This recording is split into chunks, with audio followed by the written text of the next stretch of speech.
Hey, what's up, guys? Welcome to Lawsplaining the Interwebs. I'm your host, Nick Rekieta of Rekieta Law, small law firm in central Minnesota, and if you're here, you already know that. So if you're ever in Minnesota, not just here, like metaphysically here in the live stream, but if you are here in Minnesota and you have any legal issues, give me a call. Give me a call. We'll help you out. Do all sorts of fun things. So, here we are, guys. What is up? I feel like I didn't stream last week. Like something weird happened, and I did not stream, and for that, I apologize. I was in Atlanta. I was at the live show for Dick Masterson, the Road Rage, and the Asterios Shokinos that preceded it. It was a lot of fun. I have not had a few cocktails yet, but we're going to start in just a second. It was a lot of fun being in Atlanta. If you ever get a chance to attend a Road Rage, I highly, highly recommend it. Great group of people.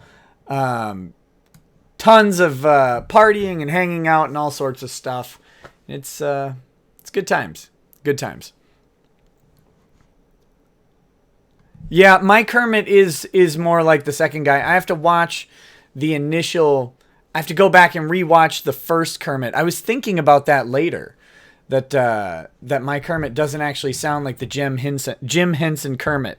So thank you for noticing and calling me out on that. It's always great to have your failures pointed out to you.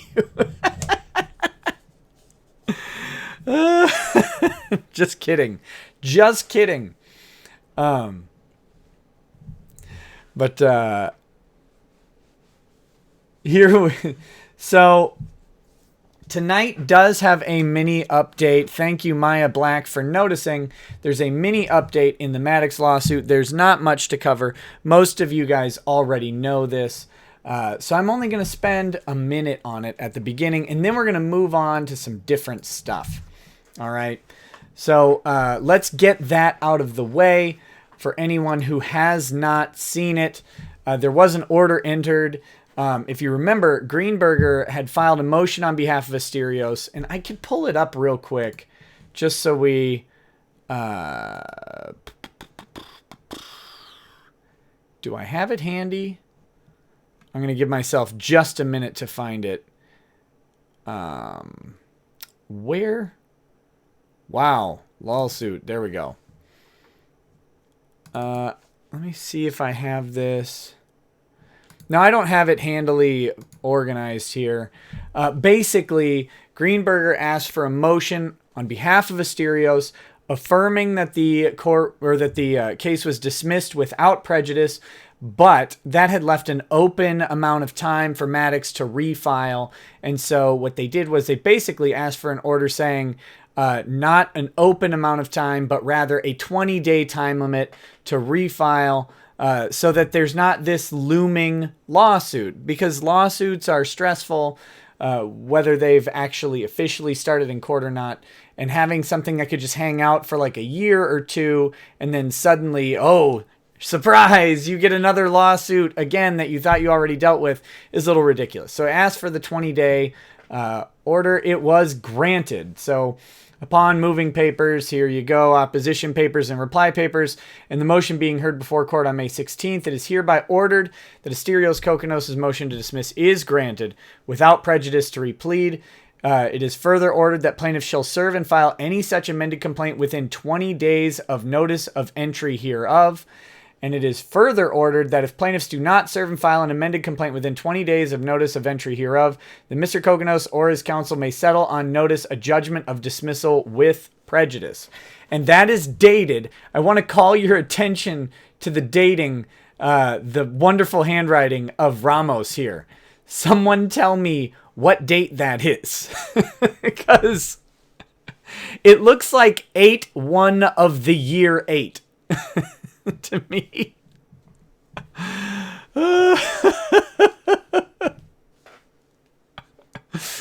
Top of the evening back to you, Evil Lash 3373.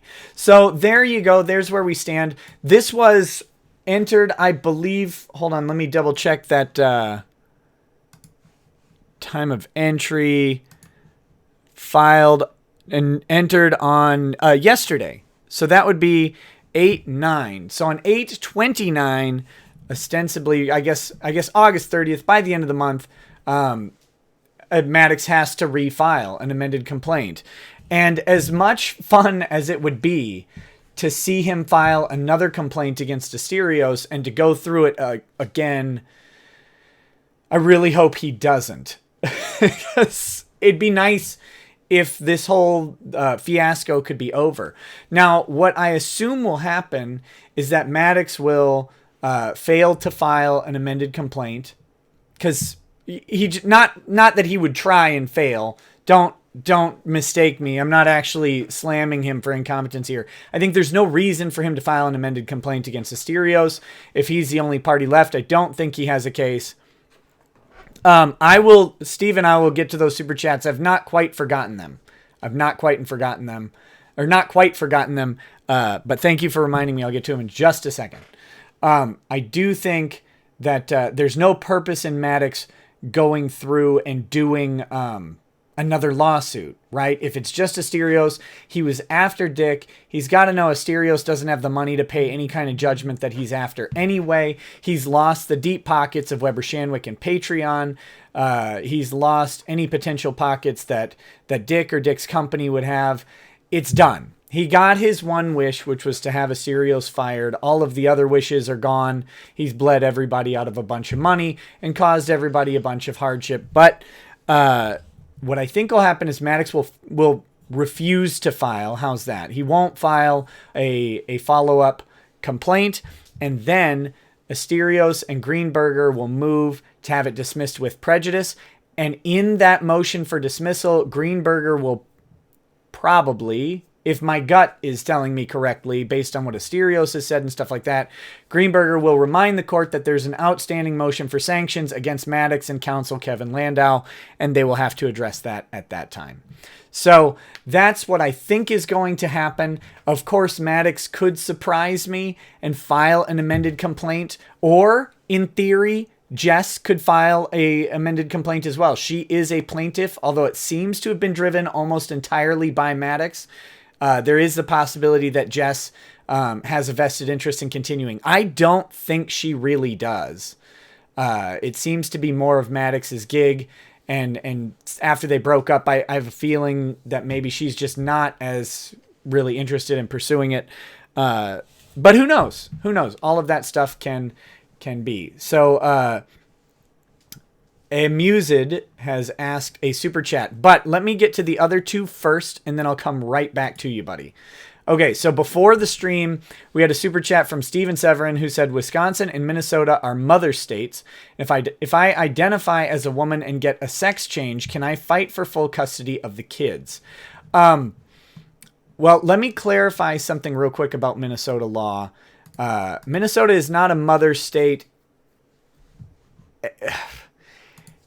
in effect of issuing a parenting order. Minnesota is to remain neutral to the gender of the parent.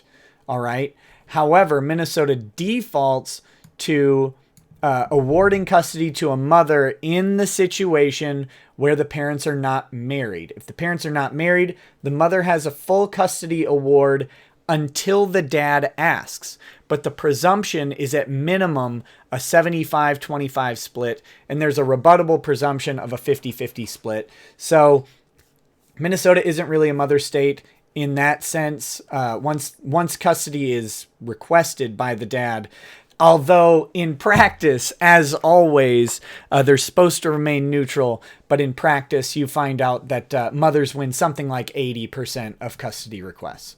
So I don't think, though, that being a woman and getting a sex change would be overly helpful, because I believe it is biological birth mothers that get the primary benefit there.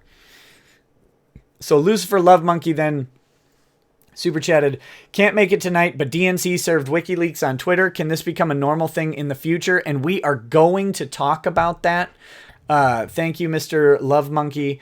I will be covering that. I've actually got their motion requesting it, so we'll probably go through at least some of it. I haven't read it. I haven't had time to read that today, but we'll kind of go through it on here and talk about what that means and what I think it means, and kind of a scary sort of future, or not scary, but a little interesting. We'll see. We'll see. Amused. So what happened with Defense Distributed? So far, nothing has happened. I'll do a quick search right now. I was actually looking up Alex Jones's cases, for a very good reason. So let's see. The Defense Distributed case in Texas has no history left, or yet. Docket report.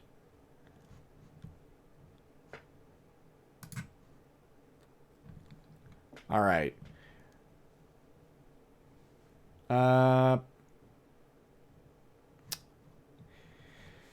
Yeah, so the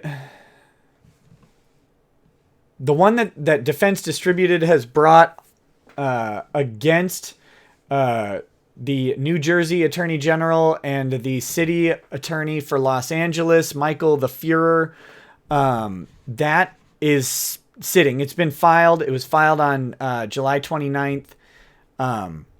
But we don't have any responses yet. And they're still outside of their time to respond.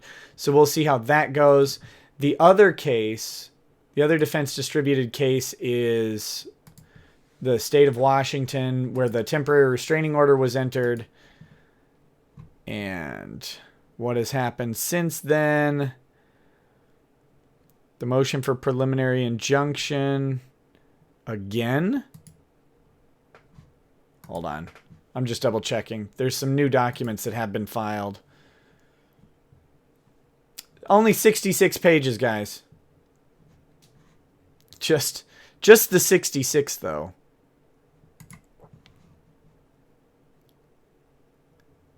Okay. So this was filed yesterday. Oh, because their initial injunction should be expired? Good job. So we'll have to go through this. I have to check. I don't actually know what's in this one. But they have made another motion for preliminary injunction. Have they added people? Yep. We've got the Attorney General of Minnesota. We've got the Attorney General of Iowa. North Carolina, Rhode Island, Vermont. If your state is on this list, you should consider moving. Me too, by the way. Here's the list of states. We've got Washington, Connecticut, Maryland, New Jersey, New York, Massachusetts, Pennsylvania, DC, Oregon, California, Colorado. Some of these are pretty big gun states. Delaware, Hawaii, of course, Illinois, Iowa, North Carolina, Rhode Island, Vermont, and Virginia. So if that state was listed, your Attorney General has joined in requesting another injunction of free speech against, against Defense Distributed and Cody Wilson. I will be going through this. Let me save this document at some point, and I will see if there's something new here or something interesting. We'll cover it. Cody Wilson, 3D guns.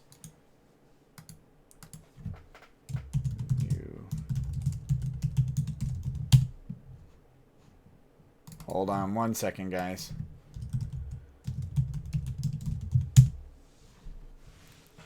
All right, so what else has happened? They filed for another preliminary injunction because I think they had an appearance today. There are responses to motions that have been filed, but I don't know the answer to that. I wish I had a good answer.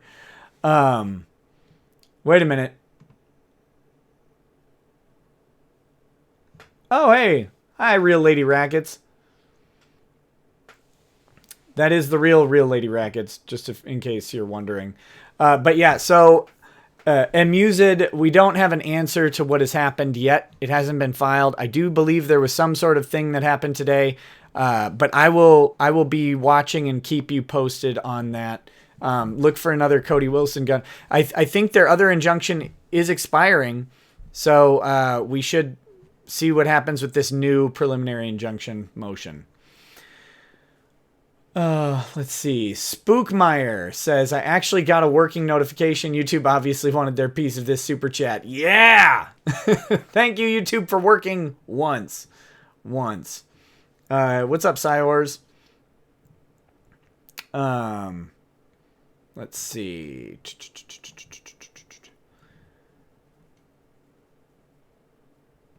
Yeah, Weefeek, that is the Real Lady Rackets. Just so you know. Jason Benaim says, tuned in just in time to hear a guy reading a list of states, top content, free weave.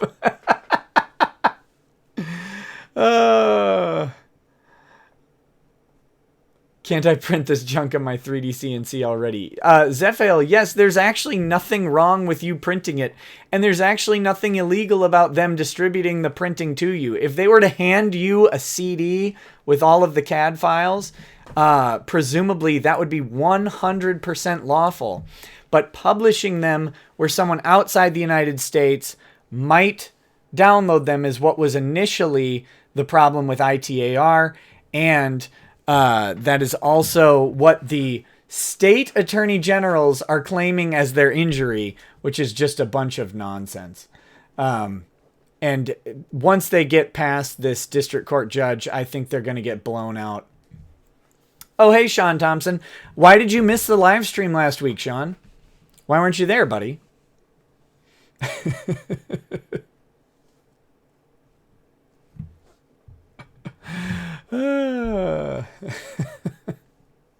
Okay, so that's where we stand on that. What did we got all the super chats out of the way? I think got them covered. I shouldn't say out of the way as if I don't appreciate them. I very, very much appreciate them. But what I mean is we had the backlog of them, and we're done. Don't mention he who shall not be named. He shall who not be named on this stream, or you'll get a strike from YouTube. Well, I got some bad news, guys. We are going to be talking about Alex Jones. That's going to happen. So we'll see if we get a strike or not. There is plenty of news about Mr. Jones to talk about. Mr. Jones and me, we tell each other fairy tales, all of that stuff. So we'll be talking a little bit about Alex Jones tonight. In a little bit. First, we're going to talk about the DNC serving WikiLeaks. Right here, we have some documents. I don't know if I'm going to go through this entire thing because that could get that could bog down the whole thing. I keep losing my windows here. Get my chat window back. All right. Where is almonds is a great question. Don't talk about mundane fat. He'll flag the stream for bullying. All right, guys. I do have another thing that I need to do here, and that is I got some... so the Real Lady Rackets out there signed me up as a gift to Flaviar. Flaviar is like a quarterly whiskey alcohol sampling system, and they send you these cool little vials of liquor. And so this is a gin from England. I don't know what gin it is. You're supposed to just rip the stream. No, it's back. You're supposed to just taste the liquor and see what you like, and then you get to identify it later. So Gutter Drum says, thoughts on our government turning the frogs gay? I think it's definitely happened. FYI, it's pronounced ITAR. I mean, I guess. That's what people do call it. So I guess we could go with that. I think the government is definitely turning our frogs gay. A large man told me so. And then actually, I think there is something about estrogen having an effect on the frogs. I don't know that it makes them literally gay, but it does something, right? Okay, and then Thorn, that was from Gutter Drums. I think I said that. Thorn Tizzle says, super chatting now in case YouTube puts a hit on you over AJ. Well, hopefully they just shut the stream down rather than trying to shut my life down. We'll see, though. My haircut is looking fresh. Thank you, sir. Thank you, sir. Universal Cuts. My dude Adrian is the barber. If you're ever in Wilmer, Minnesota, get a haircut at Universal Cuts. He's a great guy. He'll entertain you while cutting your hair. Okay, so yes, vials of liquor. No, this is not an eighth of a shot, though. This is a significant amount. What do we got? Does it say how much? 50 milliliters. So I think that's a shot, right? Evil Lash 3373. Do you think you could take Landau and a drink off? I think I could maybe. No, I doubt it. Well, I am bigger than him significantly, so I probably could do it. He would definitely win in a drink and drive off, though. I think he would probably have much more experience driving while under the influence, and I doubt his lack of license is hurting him too much in that department, but maybe it is. I have faith that he could overcome his, the time that he has spent not driving. 60 milliliters is a shot. Okay, well, this is 50. There we go. But yeah, I think he would definitely win in a drunk race afterwards. Atrazine turns frogs female. It's banned in Europe. Where can we join you to get into an SJW bar fight on camera? I don't know. I don't know where they hang out. At our county fair, they have a big pool full of soybeans, and I think they're all in there. So we could probably go in there with like some fuzzy navels in hand, so we blend in, and then just tear it up. Are you going to save me a taste, Rekieta Law? Do you want to taste gin? I guess I could save you a little bit. I didn't know if you liked gin. I could drink something else, Lady Rackets. No one has accepted my challenge to a fist fight yet. Maxwell, Mundane Fat false flagged me. Can I sue? What was the flag? Was it a DMCA takedown? Stop getting sidetracked. But that's the whole point, right? Is getting sidetracked, I thought. Thank you. Where's Tess? Where's Tess? I feel abandoned. Let's see. I'll save this until Lady Rackets answers me. It was for harassing and bullying. Get on the kill stream when Dick and Medicare. Are they on there now? I looked earlier. I didn't see Dick in the stream. Yeah, I don't see Dick in the actual stream. Is anybody? Of course you're here, so I don't know if you're watching over there. But all right, let's start going through this though. So here, this is kind of a big deal.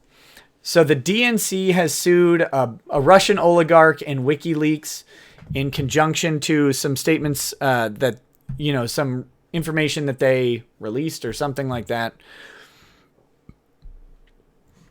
Weefeek, you don't have to super chat. You can actually... I have a Streamlabs direct PayPal donation if you want. If you want, buddy. Let me throw it in the chat here for you. If you want to chat that way, you can go ahead and do it there.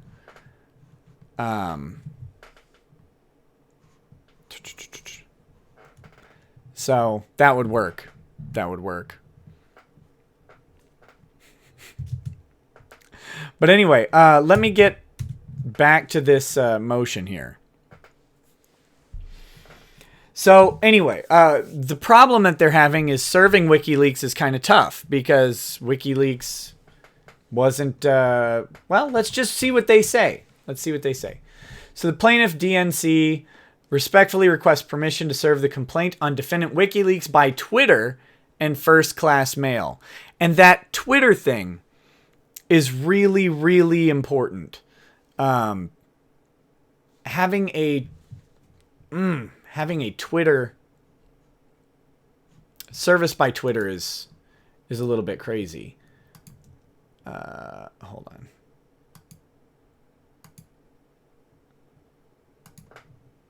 Okay. Yeah, having service by Twitter is a little interesting, and what that means for the future is kind of interesting. So, but we'll talk about that in a minute. Maya Black, no, don't you dare. I like crunchy peanut butter only. Yeah. I will even use crunchy peanut butter when it's much easier to spread the smooth peanut butter. So please don't. And Lady Rackets can confirm. I much prefer crunchy peanut butter. All right. So as explained more fully below, plaintiff has diligently attempted to serve WikiLeaks through a variety of methods, including emails to an address provided by WikiLeaks on its website and by contacting counsel who have represented WikiLeaks in other matters. None of these efforts have succeeded, and they don't have to. What are you doing? You said you could drink the thing. You didn't see it. I didn't see it at all. I know. I didn't tag you. Oh, yeah, you gotta tag me. It's easier. It's a pain. Are you gonna try some? Is that what's gonna happen? Sure, I'll take them. Since you're up. I'm not coming on the stream. I'm in my bathroom. No, I know. I know you're not coming on the stream. Hold on. I got permission. Dude,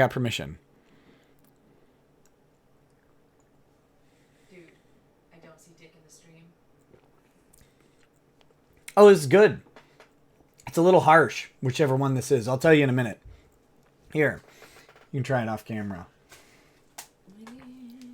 All right.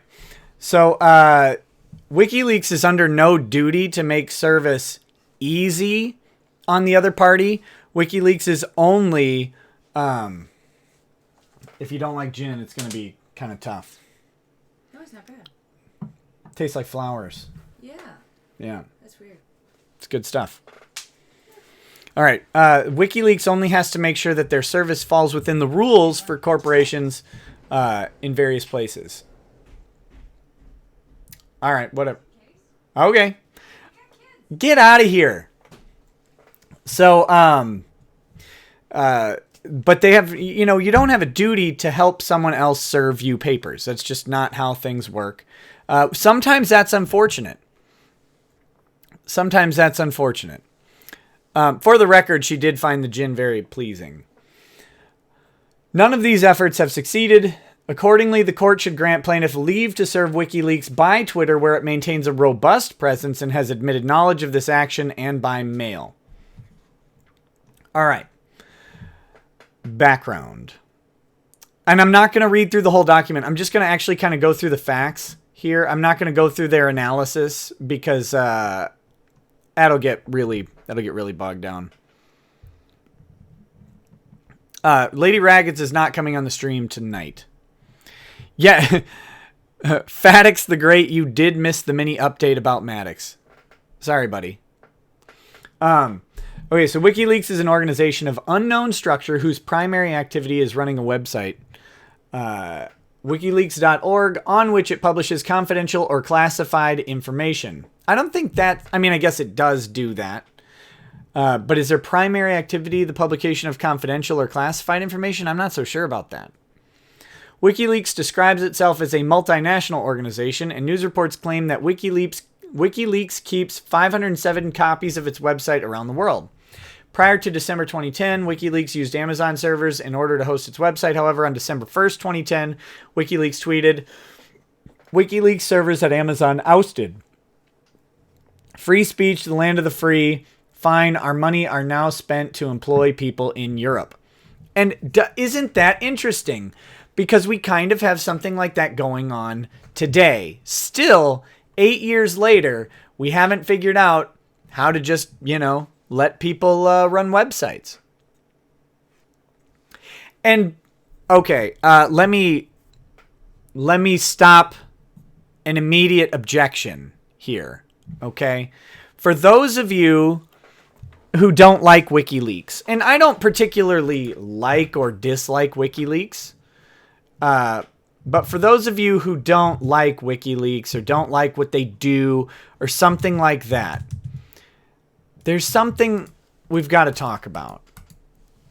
So the people's objection to WikiLeaks is that they are publishing classified information or confidential information that they are receiving. However, it's important to remember that the press does this all the time. CNN, ABC, NBC, Fox News, AP, Reuters, Bloomberg, any of them that can get their hands on confidential or classified information that is newsworthy, they will publish with relative impunity. Now, there's a little difference because if you listen to Gladwell talk about how you handle classified information, Malcolm Gladwell on his podcast, he's talked about people who publish some of this classified stuff. Now, a lot of times you'll put forth your proposal, they'll send it to some channels and they'll say, look, we're going to publish this. Is there anything you really need us to redact for security reasons and stuff like that? And they'll have an agreement. But the press, as long as they have legitimately obtained the information, like the press did not commit a crime to get it, they have immunity to publish things that would be illegal for them to otherwise publish because we have such a strong freedom of the press. I have more books than booze. Hold on. Let me... Zephael. All my booze is in here right now because it was mobile today. So I just haven't put it back up on the shelf. So that's... Sorry. All right.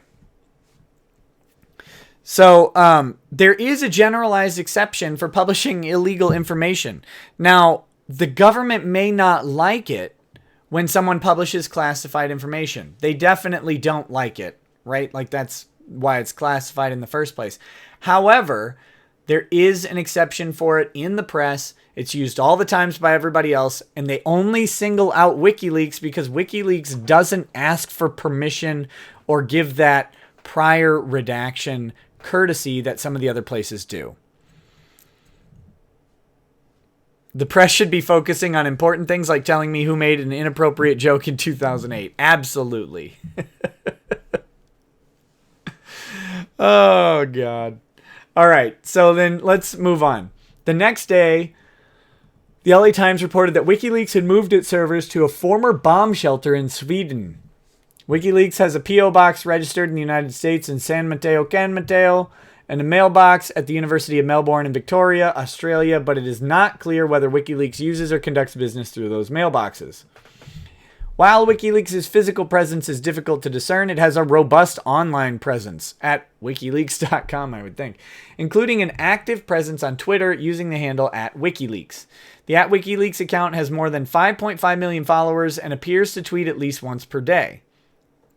During the 2016 presidential campaign, WikiLeaks used its Twitter account to announce the publication of stolen DNC documents and to direct its Twitter followers to the page on the wikileaks.org website where the stolen documents were posted.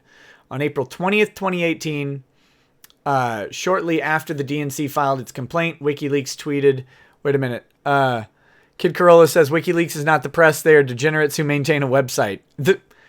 You just described the press. Degenerates who maintain a website is the press.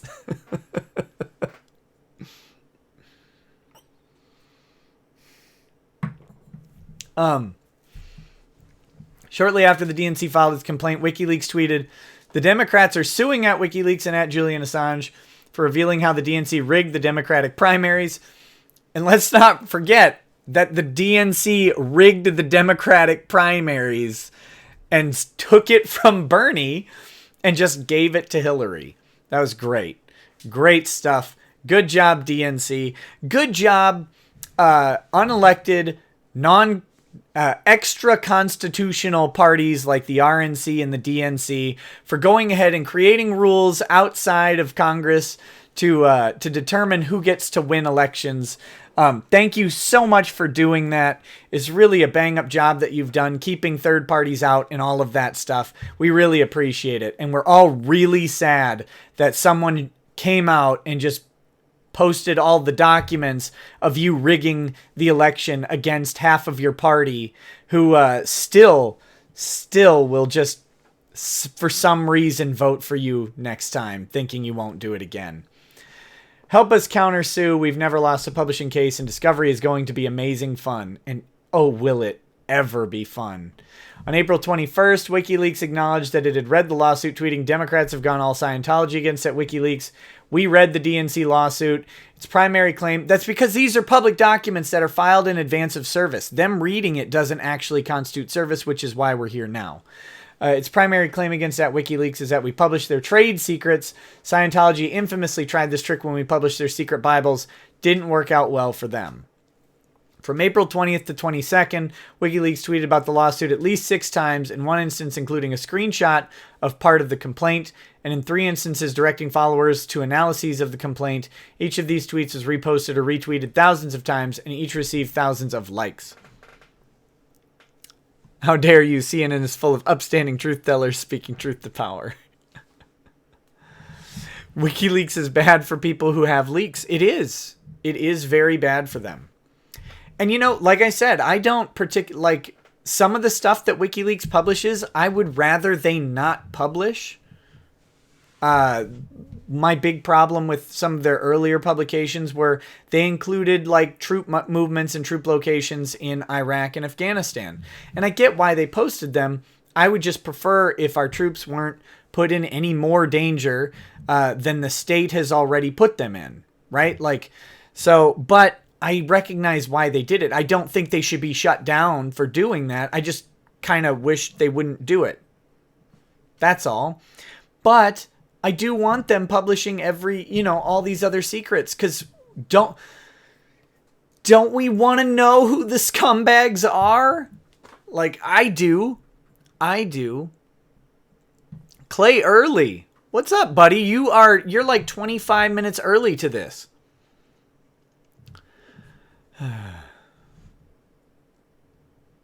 You're always late, Clay.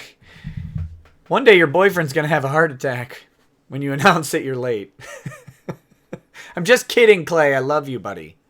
Need to see you again. Everyone is a scumbag. WikiLeaks should be shut down for being too Swedish. Now that might be true.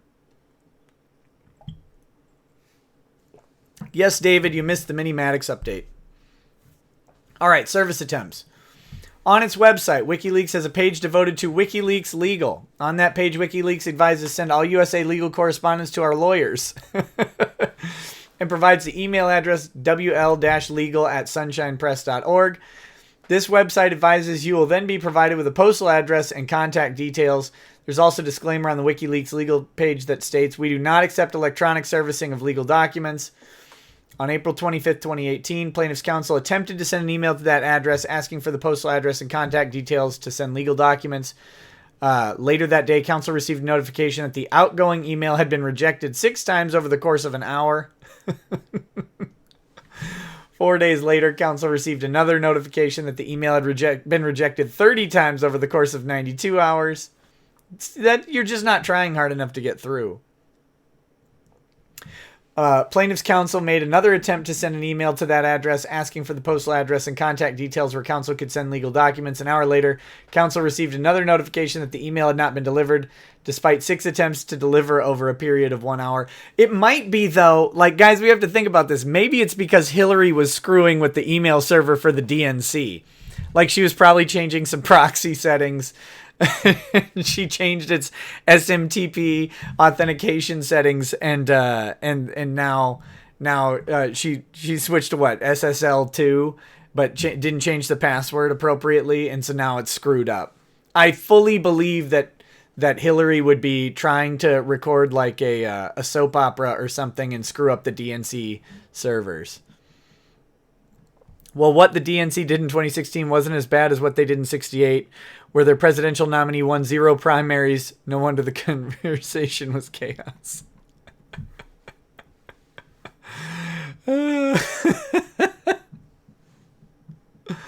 Oh my gosh. All right. Plaintiffs' counsel have also made diligent attempts to contact counsel who represented WikiLeaks in other matter. Plaintiffs searched Pacer for any case in which WikiLeaks was represented by counsel and found only one, a suit in the United States District Court for the District of Maryland, in which WikiLeaks, the plaintiff, was represented by 2 attorneys from Zuckerman Spader. On July 19th, 2018, plaintiff emailed those attorneys to ask if they were authorized to accept service on WikiLeaks' behalf or if they knew of any other person who would be able to accept service. Attorneys quickly replied, "We are not authorized and have had no contact with this entity for several years. I do not have any idea about who may be authorized to accept service for WikiLeaks." Good job. A Westlaw search unearthed another case where WikiLeaks may have been represented by counsel, but in that case, the attorney specifically declined to accept service on WikiLeaks' behalf, explaining that her representation had ended when she was no longer counsel for the organization. WikiLeaks, if you're looking for a lawyer in Minnesota, I'll do it. I'll do it hands down. And I'll tell everybody to just piss off. Just for you guys. Send money. Plaintiffs' counsel also searched news reports and Wikipedia and identified 3 individuals who may have represented WikiLeaks. One is deceased, one lives in Spain and does not have contact info online, and the third lives in London and is reported to be a member of defendant Julian Assange's legal team, but has not been linked by reliable sources to WikiLeaks. Plaintiffs' counsel therefore believes it would not be feasible to serve WikiLeaks through counsel.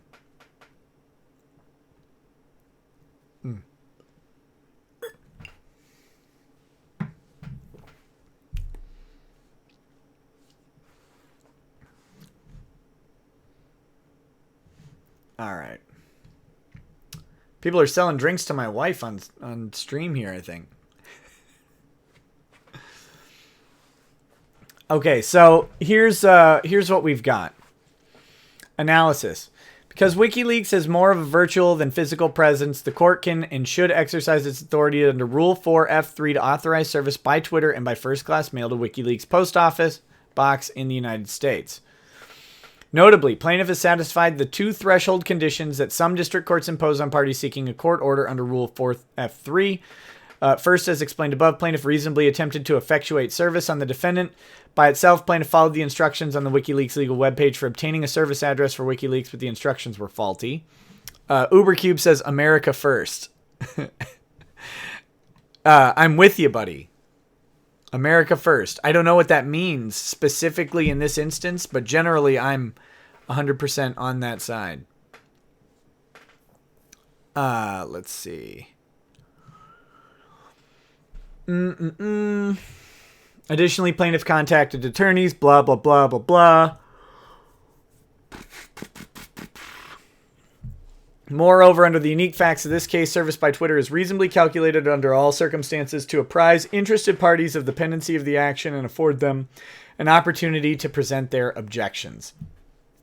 So the court has developed a sort of system to say, look, we have these very strict rules for service that everyone should follow because it makes it nice and uniform. You know how to expect things. You know how to get things to people. But the ultimate goal of service is to provide notice and an opportunity to respond in a timely manner.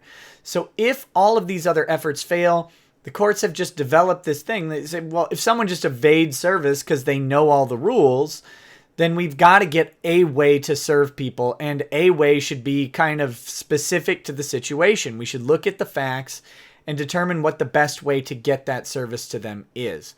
So they've come up with, this system where you file a motion and ask for a judge, and then you explain your reasoning. It makes sense. It makes sense. And I'm not going to read through the rest of this. Know that this motion was granted today. And here's my opinion on what's going on with this. Not what's going on with this, but where this leads. And this is what's interesting to me. So WikiLeaks is obviously, they're a verified Twitter account, right? I'm gonna search it. I'm going to find out real quick. Wikileaks is a blue check. Twitter has a system for verifying people by their identification. And what's interesting about that is, like, there's this tendency for people to go on Twitter anonymously and do things to try and be anonymous on Twitter. But Twitter has these ways to authenticate people in the method of a blue check. So for someone like WikiLeaks or for prominent public figures who have submitted identifying information, I think maybe there's going to be a move towards service by Twitter. If we've got active people, we know it's them because the verification process has been fulfilled. They're representing themselves as that person online. Then maybe we should allow service by Twitter for people who are hard to serve elsewhere. Because, Twitter verifies your information, right? But they don't share it. So you might not know what state someone lives in, but if they're verified on Twitter, that's them. That's their stupid blue check. And Twitter knows. And so delivering it to that person, it might be a new valid means of service. Now, the court moves notoriously slow. So by the time they actually come up with a system to do that, I'm sure Twitter will be out of business. But that's a joke. Twitter's not going to be. It's a ubiquitous giant social platform, and it's probably not going anywhere for a long time. But yeah, God, I love Twitter. It just makes me all twittery when I comment. Don't worry, babe. I'll drink responsibly. I know you will, sweetie. I know you will.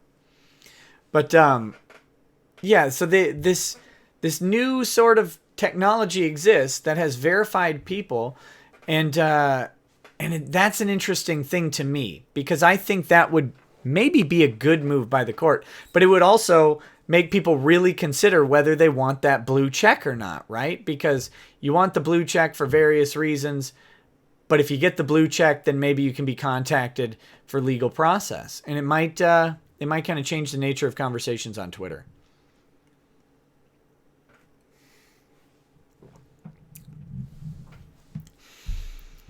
But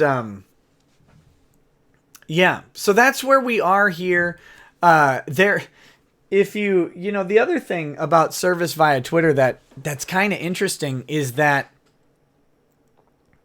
there are people who do try to not, they try to remain anonymous as possible on Twitter because what they want to do is potentially illegal or something like that. Maybe they're not setting out to do something illegal, but that's the net result of what they do. And the potential to petition a court to say, hey, we can't find out who this person is. We want to subpoena their information from Twitter. We want to serve them on Twitter and give them an opportunity to respond. Can we do that? So you file against a John Doe who identifies as at whatever on Twitter. Twitter has a way to deliver a message, and you could support it by showing how many tweets they do per day, how active they are on there. And then you could subpoena their information. They would have an opportunity to respond because they'd be served. If they don't respond, the court could grant the subpoena and Twitter could give the information over or something like that. That's an interesting sort of system that could be set up through some of these social networks to allow the use of the social network to actually grant something like the ability to serve people properly when there's wrongdoing involved or when there's allegations of wrongdoing involved. So the problem with serving through blue check marks is that they de-verify people who say things they don't like. Right. Yeah. But if there were some incentive legally for Twitter to maintain blue checks, they might not do that. Good night, Lady Rackets. I'll talk to you later. What were you drinking? It's like you didn't state the crazy stuff you were drinking. Looked cool, though. Oh, this is... just a second. I don't know. It's a blind taste test. Let me see which one it was.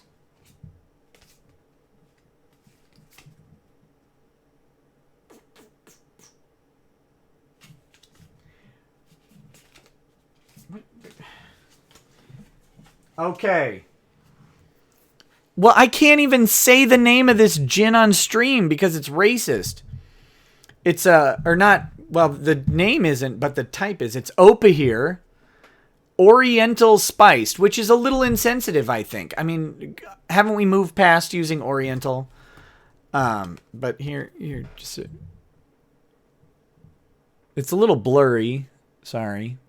Opahir Oriental Spiced Gin. That's what I was apparently drinking. It's got a flavor wheel on here. Citrus, dry, lemon, berries, coriander, pine forest, zesty, black pepper, and orange zest. I don't know. Tastes like delicious to me. So that's what I'm drinking right now. It's almost gone. Then we'll have to figure out something else. All right. So that covers WikiLeaks. WikiLeaks suing on, or being sued, for a while now. And now they have permission to serve them on Twitter. That has been granted, and that's that. So now they'll serve WikiLeaks by Twitter, and we can get on with it. I hope the discovery in this case is juicy. I hope so. I'm definitely going to be following it and trying to snag any discovery documents that may come in before they get censored. So. Blind, has Game of Thrones or Babylon 5 not taught you anything?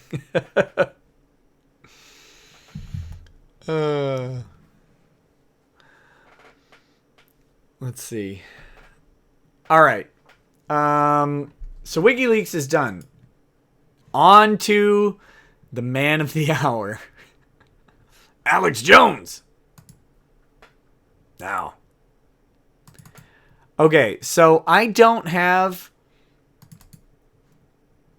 a document about the removal of Alex Jones. So I've got this placeholder document here, and we're going to talk about it in a second. As soon as I'm done burping. Super professional.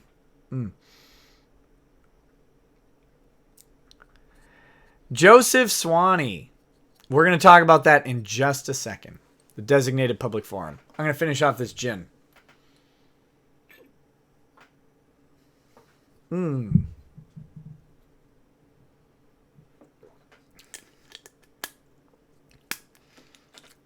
I hear if you drink enough, you don't need to use mouthwash. And then you should talk to officers right after driving. All right. Swaney. Oh, Joseph Swaney. Thanks for helping me out with that pronunciation, buddy. Yeah, I still don't see Dick's name in the Discord for the Ralph retort. The kill stream or whatever. So, of course, yeah, Ralph's in there. I don't know. I don't know what's going on. That's fine. Let's talk about Alex Jones. So if you don't know, if you somehow are like plugged into my little show, but are not plugged in on the internet to know enough to know that Alex Jones has been deplatformed from Apple, iTunes, from Spotify, from YouTube, and from Facebook, I believe. He's still Infowars is still up on Twitter. So that's still going, but the rest of it has all been taken down. The rest of it has all been taken down, and Twitter has maintained that he has not violated their terms of service. This is not for lack of trying. From other news organizations like CNN and stuff who are trying actively to get Infowars deplatformed. Now, the stupid irony of any news source attempting to get any other news source, no matter how much you hate them, deplatformed is the dumbest thing I can think of. Like, the idea that you are so threatened by a guy like Alex Jones that you want him silenced from the internet is telling. Telling for people who should be standing up for the idea of free journalism. And people who are constantly blasted and berated, not only by a president, because that's one thing, right? To be torn down by a government is an affront to the First Amendment. But people who roughly half the country also hate and don't want half the country to hate them. Because if half the country hates you and are coming after you, that's something you have to deal with, and you're losing 50% of a potential market. So, like, the idea that these guys have roughly half the country who don't like them and don't want their product, trying to shut down someone in the other half of the country, rather than just beat them with speech it's just tragically ridiculous. Like, they should know better, right? They should know better. InfoWars sucks, but, well, you might as well silence the gravel on your driveway. Yeah, I don't watch Alex Jones or InfoWars. The stuff I've seen from Alex Jones is funny. That's the most worked up man on the planet, and that makes me laugh. But, I don't care what he says, for the most part. Words hurt. But so the document I pulled up is part of the reason.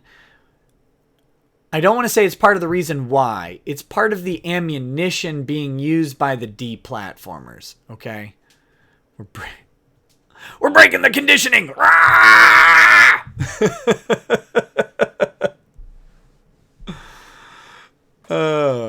So this is William Sherlock,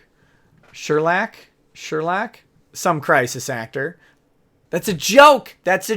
William. Don't sue me.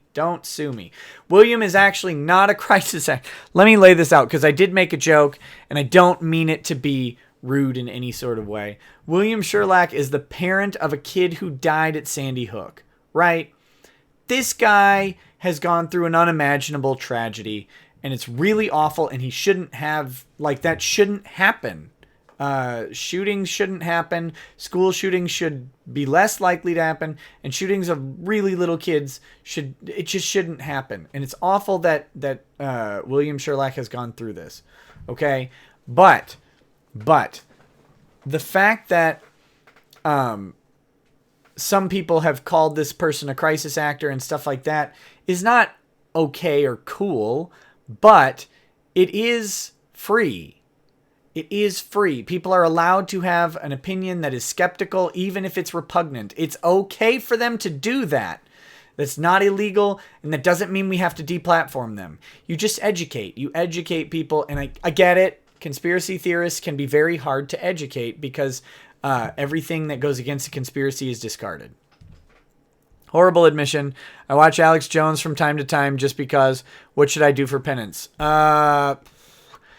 I think you gotta take a knife and cut open your own tongue.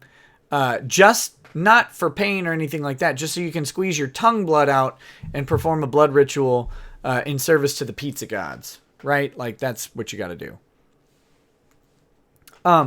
But anyway, so William Sherlock has sued Alex Jones, InfoWars, and Free Speech Systems, along with a couple other people, for defamation, for claims that he is a crisis actor, and that his child didn't really die, and that it's all horrible stuff that was claimed about this person. But the question is, did Alex Jones do that? Is Alex Jones responsible for that? And even if he is and did do that, does it amount to defamation? Does it amount to deplatforming? Because lots of publications have defamed people and not been deplatformed. Like, the defamation remedy is payment to compensate for loss. It is not typically that the other person has to be silent. They have to be silent maybe on this issue because it's been ruled to be defamatory. So if they're silent on that issue, sure. Like, you can't say this anymore because it's a lie, and we're going to go ahead and tell you in court that it's a lie. That makes sense. as a remedy. But deplatforming, and that's not a judicial remedy, that's an extrajudicial remedy that has been entered into. Now, the reason I'm bringing this up is because, 2 weeks ago, I did a video about free speech, meaning literally freedom from consequences. If you have a consequence to your speech can't be free. I'm not going to sit here and reiterate it. It's like a 10-minute video. Go watch it if you haven't seen it. Argue with me all you want. If you're arguing with me, I think you might be missing the point of the video. But, if you want to argue, go ahead. We can talk about it. Absolutely. I'm not making a moral judgment that says we must have this absolute freedom. I'm saying that if you don't have absolute freedom, you don't have freedom. What I'm saying is that we have to set the goalpost at the appropriate point, and that is at 0, right? It has to be at 0. So then when we do choose where we infringe on freedom, we're choosing from 0, not from somewhere else down the number line where we have settled on where freedom kind of is, and then we restrict from there. Restrict from 0 so that the restrictions are always the minimum necessary amount for whatever your purpose is. Okay? So that's the point of that video. That's the argument I'm making. You can disagree. You can be wrong. That's okay. It doesn't really matter. But here's the thing. If Alex Jones can't say what he's saying, he's not free to speak. If he's not free to speak, we want to make sure that the restriction on that speech is appropriate. Now, our founders picked this idea that the government restricting free speech was bad. Our court system has undone that almost entirely, saying, well, of course these guys wanted restrictions on speech. They just wanted them under certain conditions. Now, they never wrote them down, but why would they write things down? It's not like they have a history of writing down exactly what they want in a document and signing their names to it. That never happened. Instead, what they meant was this. So the Supreme Court has carved out all these exceptions, but the basic idea was that the federal government can make no law restricting the freedom of speech, period. That's the words that they chose, and they chose them for a reason. They didn't want the government to do anything. So that idea was how they delineated where acceptable restrictions were.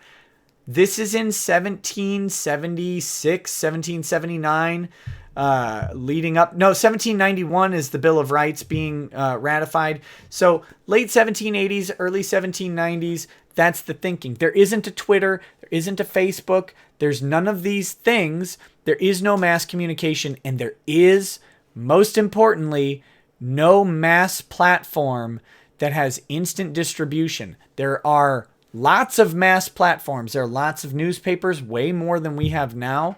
Pamphlets, all of that stuff was okay. And there wasn't a system necessarily of deplatforming. But they're different, right? Because newspapers have an editorial board. They publish things proactively. They choose publications and put them. The idea of like a Twitter or Facebook in 1776 looked like a giant board on a wall that was the public square where people could go up and literally post something. They would smack it up there, stick a needle in it, and put it up on the wall. Right? That's how you made a public proclamation or post back in the 1700s. There was no manner of deplatforming posts except for literally an individual going up and taking them down.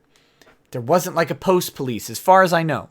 These words on this old document mean whatever I think they should mean, obviously, yes. The media back in the day was not much different than today, to be honest. No, it really wasn't. I would say that the media back then was maybe more honest because everybody kind of formed their opinions.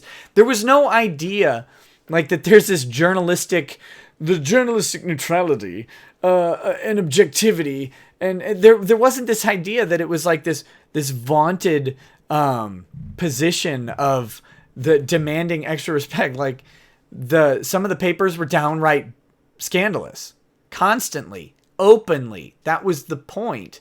You picked up your poison and you read it. You consumed it. It was as much news as entertainment. But they could publish as long as they were within the bounds of defamation. They could publish whatever they felt like publishing. I like your books versus booze. The books have always been there. They're just behind the booze. I don't think Twitter and Facebook are actually larger newspapers. That's the point. Twitter and Facebook, there's your favorite voice yet. Twitter and Facebook are giant walls that people can post on that the whole world can see.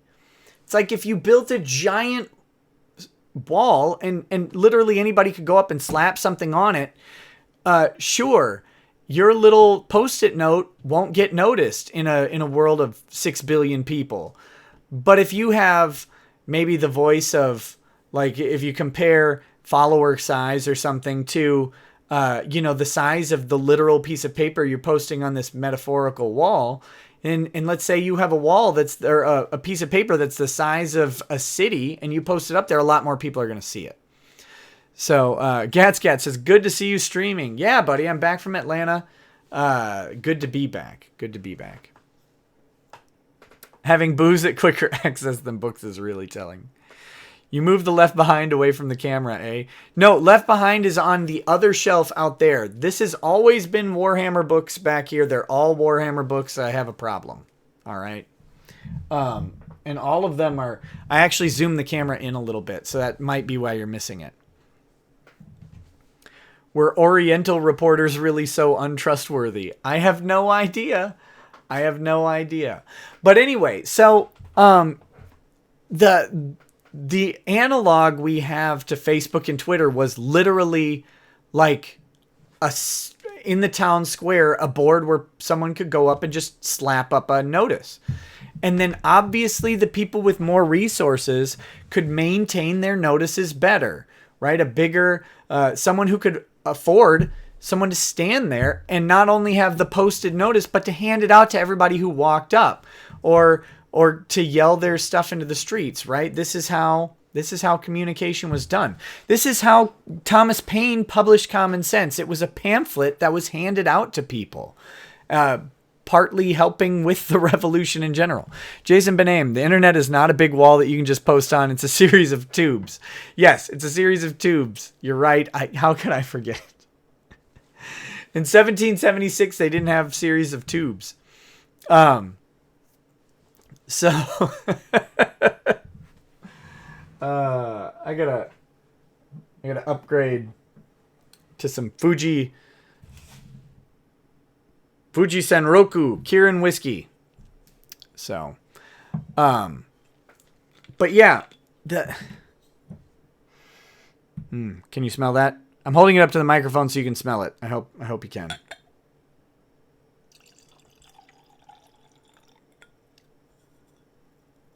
So anyway, what I'm getting back to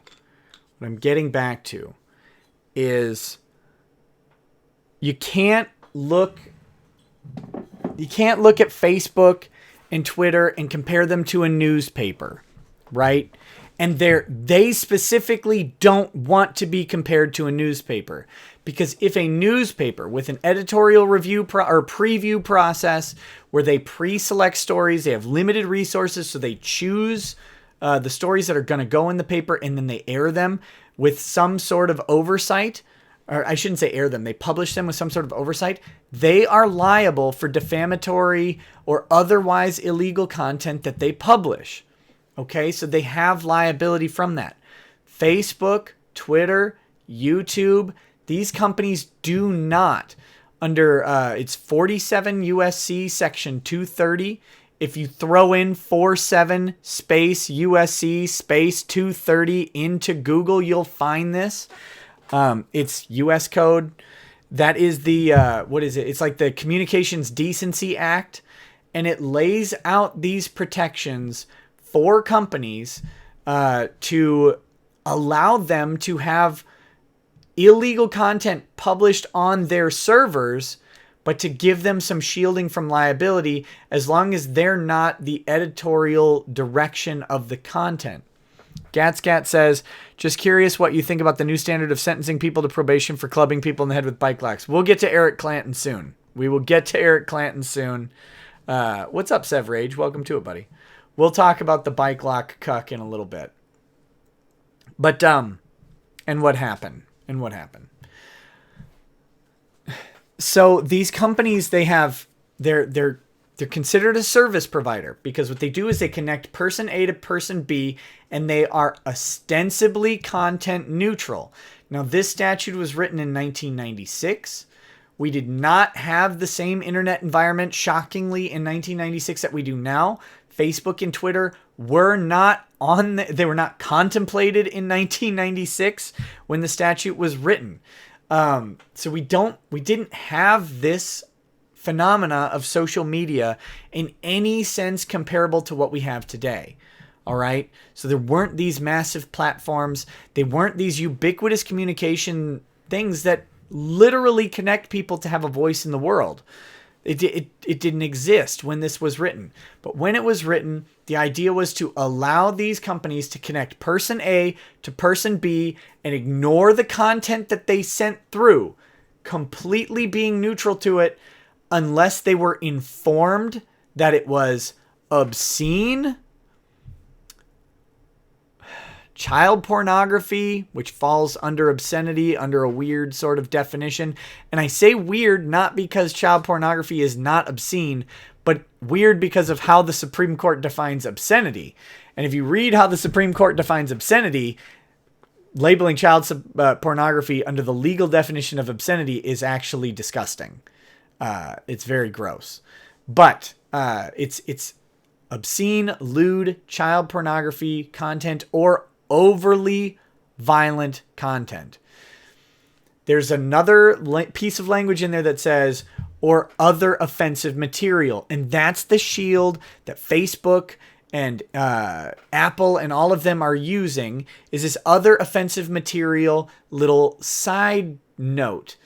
But that other offensive material is in relative reference to child pornography and murder.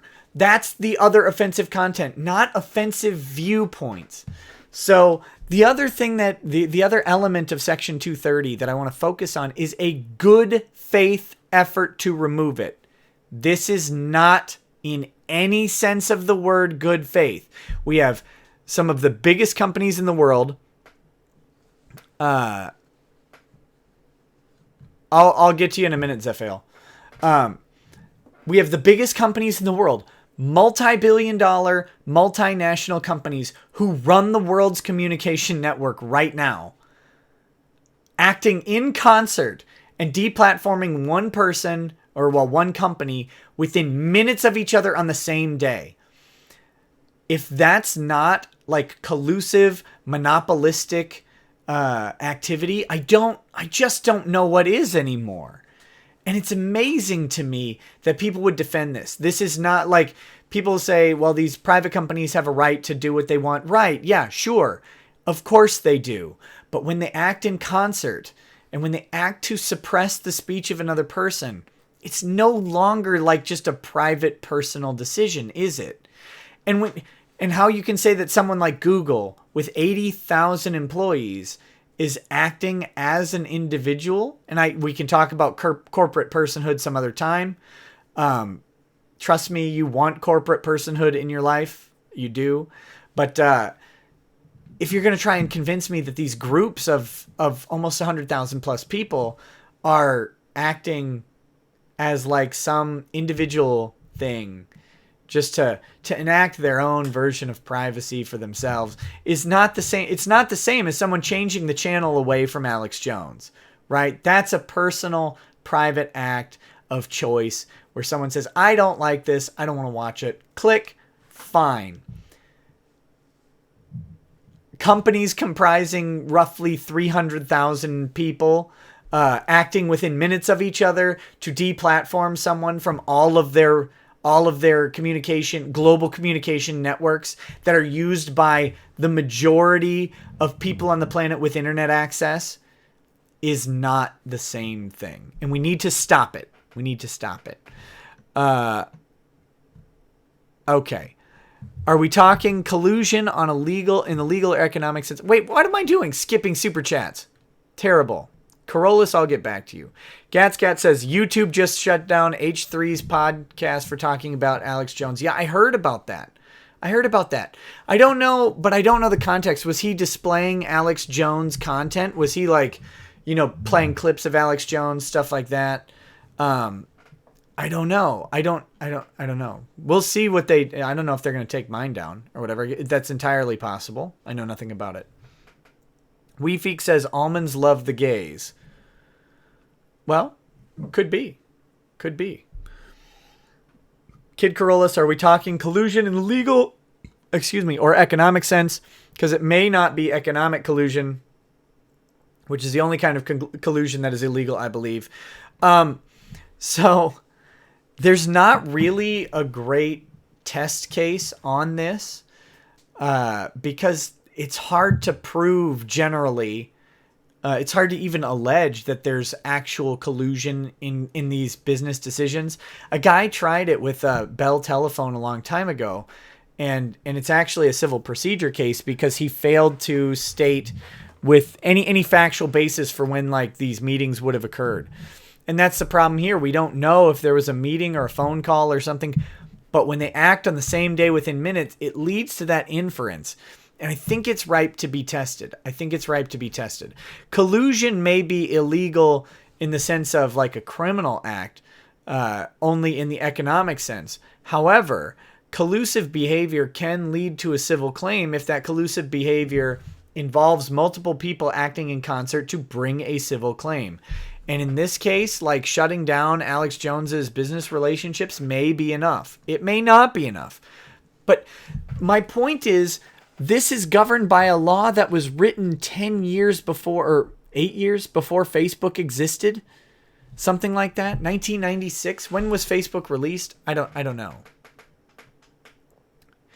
Be careful what you talk about on YouTube, apparently. Yeah, apparently. Zephael. The Bell Telephone case. It's in the Twombly-Iqbal line of cases, if you're familiar. Civil procedure. It's all Rule 12b-6 stuff. If you go to Iqbal versus Ashcroft, I think they reference the Bell Telephone case in there.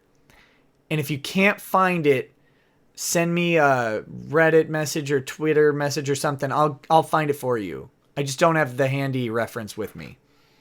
Facebook was founded in 2004. So 8 years after this law was written. And Facebook blew things out of the water. Like MySpace existed in some way, but Facebook is what really made things start to go into this globalization. And same with Twitter. Like this global communication that could happen, and it really was the boom for all of it. So the laws that exist haven't been carved up and sculpted by the Supreme Court to apply to this stuff. And I think we're ripe for a testing. Alex Jones is the kind of guy with the type of money and ability to maintain the interest of his audience outside of these normal channels long enough to run the case up to the Supreme Court. I don't know if he's gonna, but it is pretty interesting.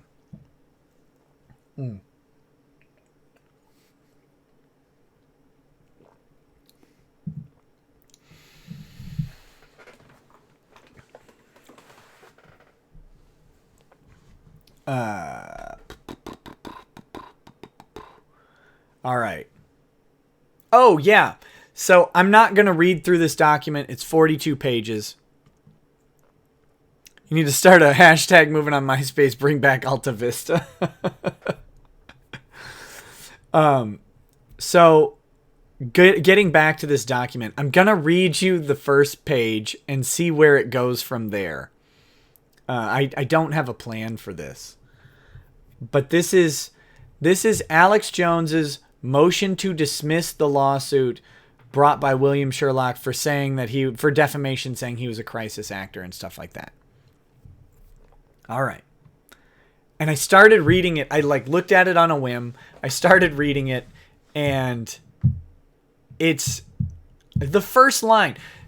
When you're writing a book, right? You're writing a story. Your first line needs to be golden. It's got to be just perfect to hook the reader, right? Here you go. Imagine unironically starting your motion to dismiss like this. And look at this table of authorities. Man, these guys did a lot of... Do you know how much this thing cost? They had to read all these flipping cases. Look at them. We're like 7 pages of cases. All right. Here we go. Don't forget, GeoCities and Angel Fire. Rip for Angel Fire. Read each line in Elmo vernacular, you'll be YouTube famous. I don't think so. I think people hate the Elmo impression a little bit. Look at the first sentence. The first sentence isn't even a sentence. It's great. The assassination of President Kennedy. Boom. That's just a noun. There's no verb. You just have a subject. Next, the lunar landings. Boom. Done. Again, not a sentence. The September 11th attacks. Boom. Not a sentence. Sandy Hook. Just a place. Just a place. And then, like, starting it out this way is just... What a... Like, yeah. It's perfect. It's perfect. How do you not want to read the rest of this document when that's your first... The assassination of President Kennedy, the lunar landings, September 11 attacks, Sandy Hook. If he would have put steel beams in the... I hope it's in here somewhere. I hope it's in here somewhere.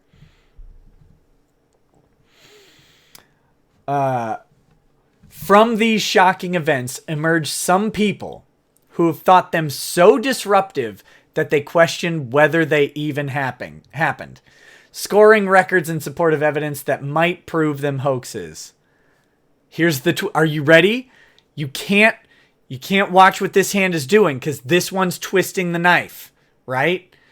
Alex Jones, host of a radio show and publisher of InfoWars, firmly believes that the December 14th, 2012 shooting at Sandy Hook Elementary School was not a hoax. Not a hoax. Alex Jones believes that Sandy Hook happened, and the audience is dumbstruck. Right? Because the entire time...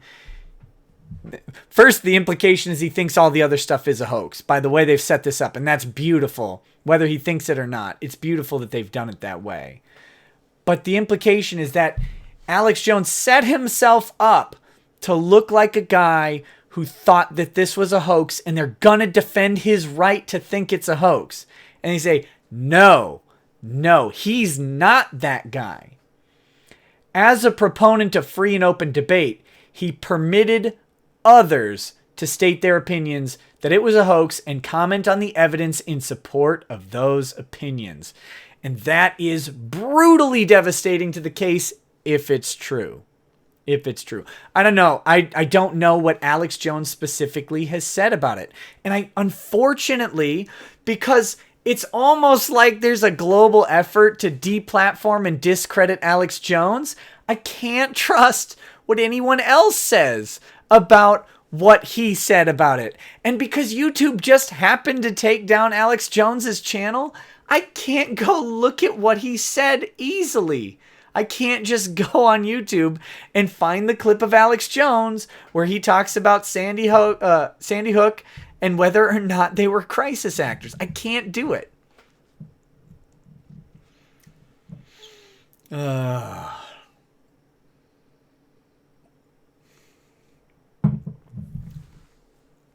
All right.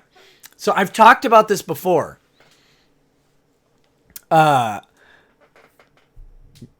Glowworms? I've talked about this before, right? With how you construct an argument. If you remember, I have analyzed some of the arguments of great lawyers like Kevin Landau and others, and just talked about like the confusion of their construction of the argument from the onset. This guy from Randazza Legal Group, whoever drafted this document, I immediately want him to tell the story for any rough case I've got. Like, don't you? Don't you want the guy with this who thought this is the first paragraph? The first thing the judge sees from me should be the assassination of President Kennedy. I want that guy writing the document. Absolutely. Absolutely. So let's move on. Let's see what else he's got. A New York Times article helped lead to the publication of the records of Project MK Ultra, subject of conspiracy theories before then. Bob Woodward and Carl Bernstein relied on allegations from Deep Throat to link the Nixon administration to the Watergate break-in. Such journalism, questioning official narratives, will be chilled if reporters were subject to liability if they turned out to be wrong. And he's absolutely right. Plaintiffs suffered a horrible tragedy. Alex Jones and InfoWars are not responsible for that tragedy. To punish them for First Amendment protected speech on this matter of public concern will not bring back the lives lost. To stifle the press by making them liable for merely interviewing people who have strange theories will simply turn this human tragedy into a constitutional one. Brilliant line! Brilliantly written. Absolutely, just excellently done so far. Defendants therefore file a special motion to dismiss pursuant to Connecticut General Statute 52196A1, footnote, and we're going to go back, or alternatively to dismiss for failure to state a claim, footnote 2. Now listen, again, the expertise of doing this not only artfully, but tactfully. Look at these footnotes. Look at these footnotes. Footnote 1. Defendants, however, waive any fees over and above the sum of $1. They have no desire to collect money from the families of Sandy Hook victims. Nevertheless, the First Amendment implications of this case are so significant that they felt they must invoke the anti-SLAPP law. So they're saying that this is a prior restraint on speech. This needs to be slapped. We want to go and actually get a declaratory judgment under anti-SLAPP saying that this cannot stand as acceptable lawsuits. But we'll ask for a $1 nominal sum just to show that the court says you can't do this. But you guys, the parents and victims of tragedy don't need to shoulder the cost for a large organization. This is important because some organizations or some lawyers just might overlook that. That's a detail. Gatsgat says, one small bullet for JFK, one giant leap for lizard kind. All right, footnote 2. To the extent applicable, this motion is also brought under the Texas Citizens Participation Act, Texas Civil Practice, and I don't know what the REM code is, Section 27.001. Unlike the Connecticut counterpart discussed below, the Texas law does not require the showing of a matter of public concern and requires instead of probable cause of prevailing a prima facie case for each essential element of the claim. No choice of law analysis is required, as dismissal is warranted under either act. Since dismissal is proper as a matter of law, there can be neither probable cause of prevailing nor a prima facie case to the extent these standards differ. All right. So, factual background. Should I continue? Do you guys want me to read through this document and find out what they say?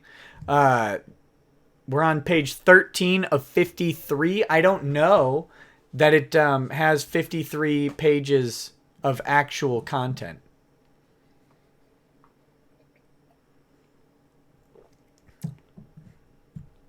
I should go on. All right. Well, let's go on then. Factual background. On December 14th, 2012, Adam Lanza shot and killed 20 first grade children and 6 adults at Sandy Hook Elementary School. And guys, that was a rough day. Word by word.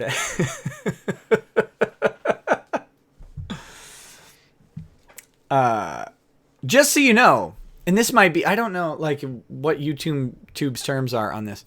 Gatscat says, read for us, Law Monkey. Yes, read for us, Law Monkey. After this, I'm going to move to Twitch. And so come join me because I am playing old games. I am playing games that are older than Adam Lanza, I think. We're playing like 1990s computer games. So come join me on Twitch after this. But we'll keep going for now. This is a rough day. Sandy Hook Day was a rough day. Yeah. It's hard to defend the Second Amendment and everything when you've got 20 dead children. It really is. Really is tough. You should say allegedly shot people for those who believe it was fake. No, I think tonight I'm going to play a game called Dungeon Hack. It's an old first edition D&D first person dungeon crawl. It's so great. Like in the vein of Ultima Underworld. I mean, including myself, most people here would have you read their bills to them. Thanks, guys. All right. Plaintiff is the spouse of Mary Sherlock, who is a 56-year-old psychologist killed at Sandy Hook Elementary School. Oh, okay, so he didn't have a child die, he had his wife die, which is awful, of course. Defendant Alex Jones is a journalist and radio host who's a publisher of the Infowars.com and PrisonPlanet.com websites. Infowars LLC produces and broadcasts Mr. Jones's programming. Free Speech Systems LLC owns Infowars.com. At Infowars Health LLC, where you can get your super male vitality pills, and Prison Planet TV LLC all are also owned and operated by Mr. Jones, but no specific allegations of fault are expressly attributed to their individual actions in the complaint. And we'll get to we'll do the footnotes in just a second.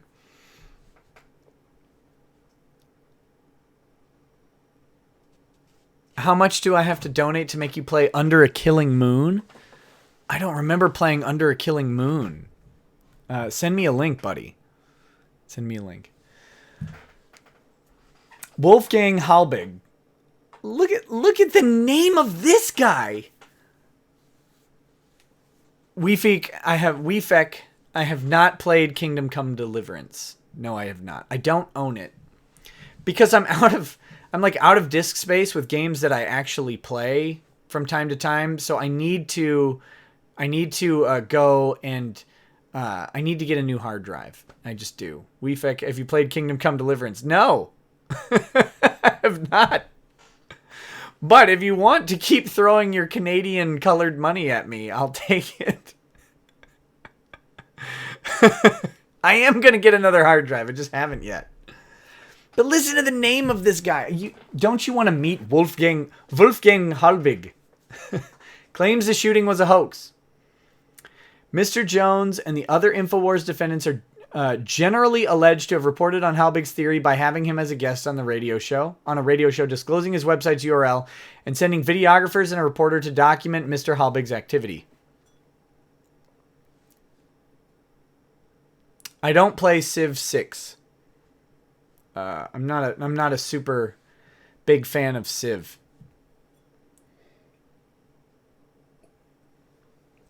I don't like the combat for 6. For the Civilization games. All right. Plaintiff generally asserts that reporting on the hoax theory implies that plaintiff fabricated the death of his wife and Passim. What? Passim is a citation. Sorry. I was trying to figure out what that was. All right. Despite the complaint being filled with statements attributed to Mr. Jones and the Infowars defendants, few are explicitly identified as being false. And plaintiff was never identified by name by any defendant. Rather, the complaint tends to assert that reasonable listeners, quote, would understand these statements to assert that the Sandy Hook massacre was staged and that the plaintiff fabricated the death of his wife. This is a problem. Generalized statements are hard to show to be defamatory against individuals. Gats. Well, send me a link somewhere.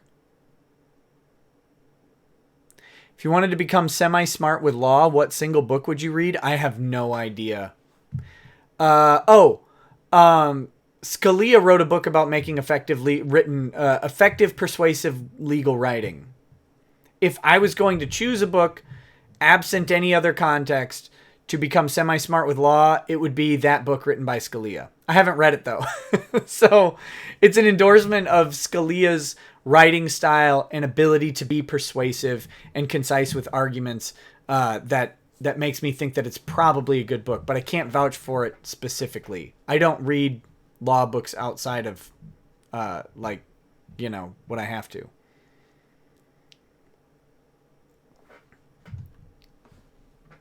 All right. Despite the oh wait, I read that. So on to the footnotes. For purposes of this motion, defendants recite the factual allegations as pleaded by plaintiff in the complaint.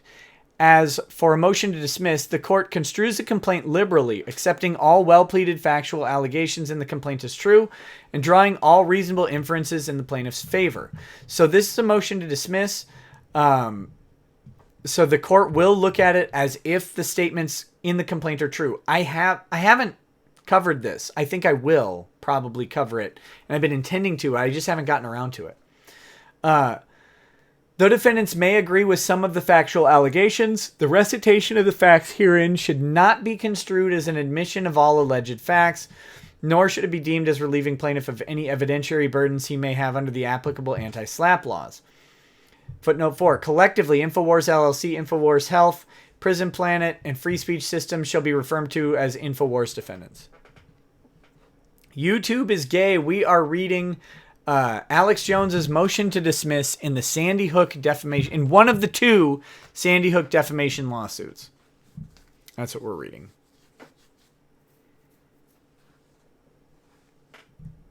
I'll have to watch it in a little bit, Gats. Oh, guys, I forgot. I snipped something for you in response to this whole Alex Jones deplatforming. These are the opponents, right? I'll get rid of myself for just a second. Chris Murphy. This is, he posted this on August 8th at 6 a.m. Big step forward today on net neutrality. The internet should remain free and open to all. And then here he is again, August 6th, just 2 days before. InfoWars is the tip of a giant iceberg of hate and lies that uses sites like Facebook and YouTube to tear our nation apart. These companies must do more than take down one website. The survival of our democracy depends on it. So there you go. I thought that was, that's how it goes, right?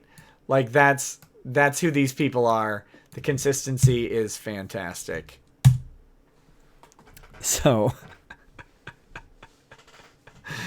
all right. So, skipping all of these citations. The allegations in the complaint as to Mr. Jones's statements. I can't read Mr. Jones without thinking of Counting Crows, and man, I hate Counting Crows. As to Mr. Jones's statements are all either summaries of what others said, questions about evidence, or opinions as to the credibility of evidence.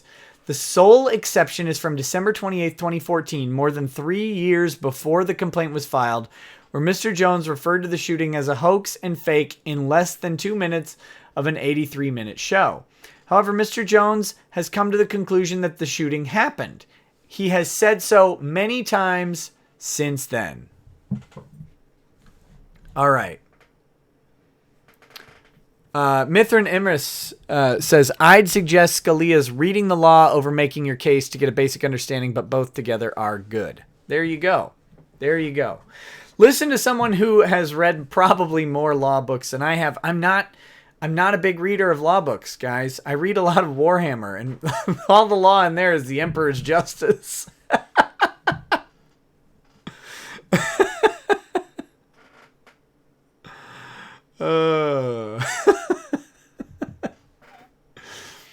But wait, this is just a setup, right? The best way to learn law will be to patreon.com/lawsplaining, and you can take my legal classes that are coming out, which will be just like my version of a graduate level law school class. So stay tuned. I am working out how to get a schedule of real classes. Just a brief plug for this because I think it's kind of fun and a lot of people have expressed some interest in it. These will be like 18-week classes, just like you were taking a 3 or 4 credit law school class. They will be 18 weeks.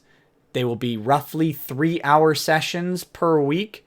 So you're talking maybe 2 to 2.5. Kind of depends on the week, but we're going to be cramming in a ton of content, just like a real law school class. So when I teach Con Law Powers, which is just the first part of the Constitution, not the Bill of Rights, you will get an actual law school class that if you were to pay thousands of dollars and go to law school, you'd get something similar. That's what you're going to get. And then I will teach con law liberties. And then I will teach criminal law and property and family. And these will be real classes. I'm going to skip some of the boring, like really technical ones like civil procedure and stuff. But that's what that is. So if you want to get like an understanding, I really would recommend the first two are going to be con law liberty or con law powers and con law liberties.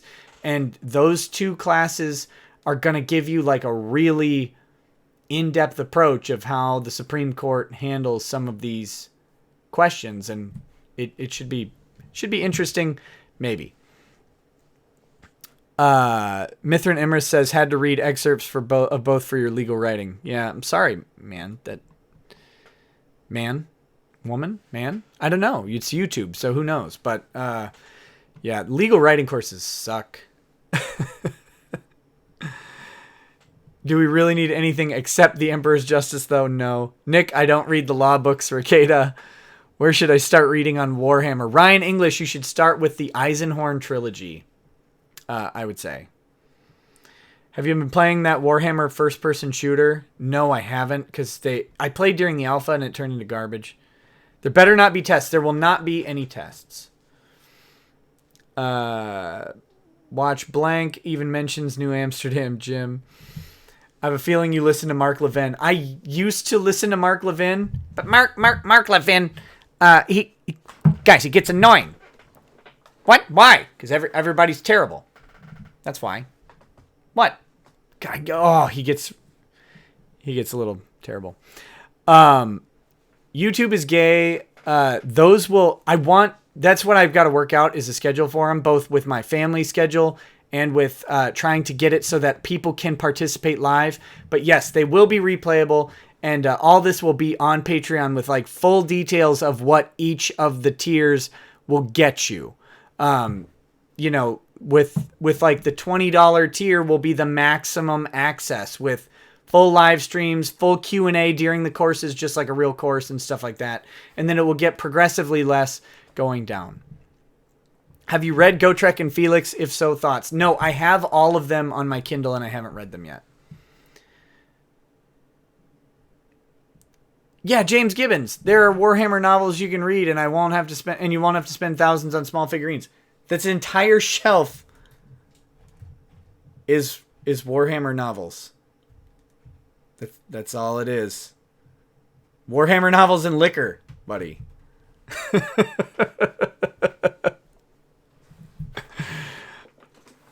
No, Thorntizzle though. I have trouble reading some of the old world stuff, although I did just get what is it? Nefertata, Matriarch of Blood. But I do want to read it. I need to get back to this document. WeFec, I don't know when the class starts. I'm still hammering out the kinks, but sooner rather than later. All right. Okay. Explicit. So back to the document. Sorry for my digressions. But this is live and that's how it goes. Because I like to tangent. Explicit allegations of false statements in the complaint only include September 25th, 2014 statements about FBI crime statistics purporting to show no one was killed at Sandy Hook. That's got a footnote that we'll get to. Oh, well, let's just read it because it's not really that interesting. Specifically, Table 8 of the FBI's Crime in the United States 2012 report, Connecticut, offenses known to law enforcement by city 2012 lists 0 for Newton under murder and non-negligent manslaughter. There you go. And November 28th, 2016 statements by non-party Owen Schroyer on InfoWars that non-party Erica Lafferty in a November 25th, 2016 USA Today op-ed had falsely accused Mr. Jones of calling the shooting a hoax and that she had asserted President Trump needed to face a loved one's death, which is a bit rude. Yeah, but okay, so the Ralph retort is accepting calls. That's fine, but like Dick isn't on there. Can you keep track of the words with your mouse pointer, please? I doubt it. I don't know if that's gonna work. Where are we? We're here. I hope this helps. C. Erica Lafferty. Mr. Trump denounced Alex Jones, Sandy Hook's principal's daughter. Attached as Exhibit 2. See also Owen Schroyer response video. Miss Lafferty specifically wrote, "I've faced the cold hard truth of the murder of my mother. And it's time for Trump to face one of his own." Not a smart thing to write. Like, I get the sentiment, but not a smart thing to write about a presidential candidate or a president. Although it was, when was that? I think they said that was 2016. Yeah, he'd been elected, but he hadn't assumed office yet. So Mr. Schroyer's actual response was that it, quote, "sounds like she's calling for Trump to have to face someone, a loved one dying from gun violence." Footnote 9. The statements regarding Schroyer and Lafferty are irrelevant, however, as Miss Lafferty is not a party to this action. None of these allegations give rise to actionable claims. Dick and Medicare are on the kill stream. I don't see them in the Discord. I wonder how they're in there. I don't know. I haven't been listening, though, so how would I get into that? Okay, we're going to go back. Back to the document, because we're going through this. On June 30, 2017, Public Act 71, entitled "An Act Concerning Strategic Litigation Against Public Participation in a Special Motion to Dismiss," was enacted in Connecticut, going into effect January 1st, 2018.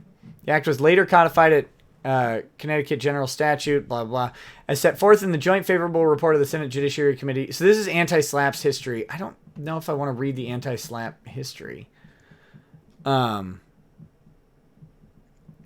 uses Skype only. Well, what are they talking about? Are they talking about something that I could comment on? Because I don't want to just pop in there and sit down.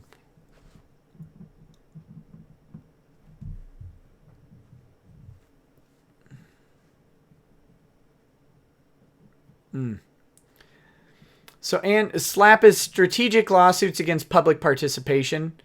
So anti-SLAPP would be against that. So basically it's saying, like, there are lawsuits that just try to shut down the First Amendment participation in speech and association. And those lawsuits that are solely intended to do that should be punished. That's what anti-SLAPP is.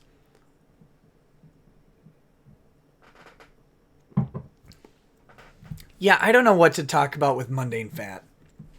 I'll let them have their show, I think. Because, you know, like, Yeah. Let's just go through this. I mean, if they have a legal question, I'm happy to pop in. But I don't want to like just derail the whole stream and go into their show. As fun as it is to be on the kill stream, I actually like being on there quite a bit the other day. But I don't want to just drop in without anything, you know, effective to add to the conversation, because that's just weird. It's weird.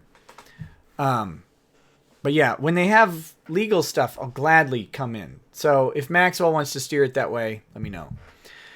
Mithrin says Ralph is using Hangouts because Jim doesn't use Discord. Contact Zidane for a link, and Mundane Matt was the topic. No, I'm good. If they've got a legal thing, I'm happy to hop in. Absolutely. I could pop in the green room right now. I've got Discord. I've got the Discord pulled up, but I'm not going to just drop in there for no reason. All right. So this is just setting up the history of the anti-SLAPP law. Pursuant to Section B of the Connecticut Anti-SLAPP Statute, in any civil action which a party files a complaint against an opposing party that is based on the opposing party's exercise of its right of free speech, under the Constitution of the United States or the Constitution of the state in connection with a matter of public concern, such opposing party may file a special motion to dismiss the complaint. And here's the applicable standard. The court shall grant a motion to dismiss if the moving party makes an initial showing by a preponderance of the evidence that the opposing party's complaint is based on the moving party's exercise of its right of free speech under the Constitution of the U.S. or the Constitution of the state in connection with a matter of public concern, unless the party that brought the complaint sets forth with particularity the circumstances giving rise to the complaint and demonstrates to the court that there is probable cause, considering all valid defenses, that the party will prevail on the merits of the complaint. That is a lot of words. That's a lot of words, but it basically does say that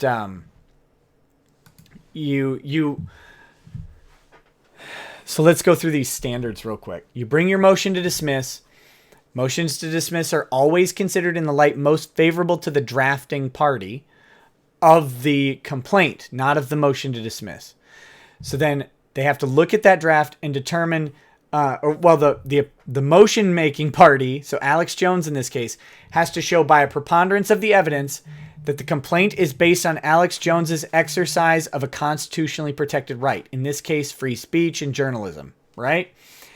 And then the opposing party's complaint and their memorandum of law that will follow in their motion or in their opposition to the motion will show that their complaint is particular to certain statements that are not protected. That's the summary. What do we got here? Uh-oh.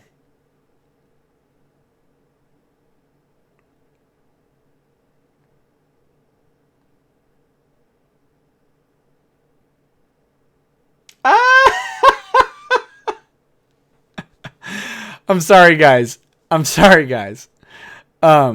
Lady Rackets has been somehow got exposed to memes. I don't know if it was Atlanta that did it or what, but now she's been sending me stuff. And she sent me this just now.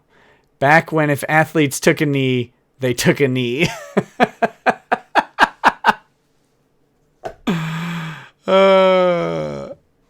All right. So as set forth below, the complaint is based on defendant's exercise of free speech in connection with a matter of public concern and plaintiffs lack probable cause of prevailing on the merits. The Connecticut anti-SLAPP law applies in this court. Courts in this circuit rely on Justice Stevens' concurring opinion in Shady Grove Orthopedic Associations to find that federal rules cannot supersede state substantive rights. State anti-SLAPP statutes are typically found to be substantive and thus applicable.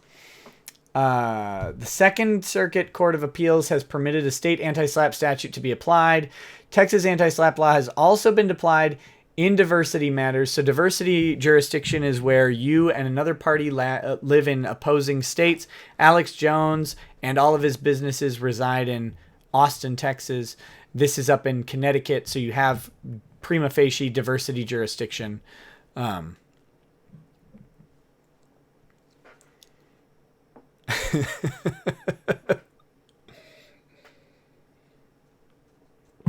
Guys, you don't understand. I get that it's a 5 out of a 10 boomer meme, but to have her progress from where she was at the beginning, which was just like 2 days ago, to a 5 out of 10, it gives me so much hope for how memes are going to evolve in the next couple days. It's just going to get better and better. Thanks, FAL. I really appreciate it. All right. The substantive rights to immunity from suit and fee shifting will ordinarily apply, whereas procedural aspects such as filing deadlines and discovery stays would not apply. The Connecticut anti-SLAPP statute is new, and no court, state or federal, has issued a published opinion interpreting or applying it. There's no reason to believe that the substantive rights in the Connecticut statute would be applied differently than others the courts have found applicable. The operative provision, Section B, focuses on substantive rights to dismissal in the face of a lawsuit arising from free speech on a matter of public concern. Sandy Hook is clearly a matter of public concern, and journalism on it is clearly free speech. The idea, they definitely have produced a preponderance of the evidence that this is First Amendment protected activity, as long as the statements are not specifically unprotected themselves. Defamatory statements are not protected by the First Amendment, period. So if they can show, or if they allege that the statements are a lie, then the defense to that would be showing that the statements are true, or protected opinion or parody or newsworthy exceptions. Road Rage Minnesota win. Hopefully soon. She's ethnic Kekistani. All right. So I think they've clearly and easily met their burden that this is protected constitutional activity. The question will be, are the statements in the complaint protected speech or not? And I don't know. I haven't read the complaint. Okay, so the operative provision focuses on the substantive right to dismissal in the face of a lawsuit arising from free speech on a matter of public concern. Section E3 addresses the substantive burden, and Section F provides a substantive right to attorney's fees. These provisions, but remember, they have not asked for attorney's fees in this case. They merely said we want the $1 nominal award. These provisions are substantive and therefore as applicable as those of the laws of the states discussed above.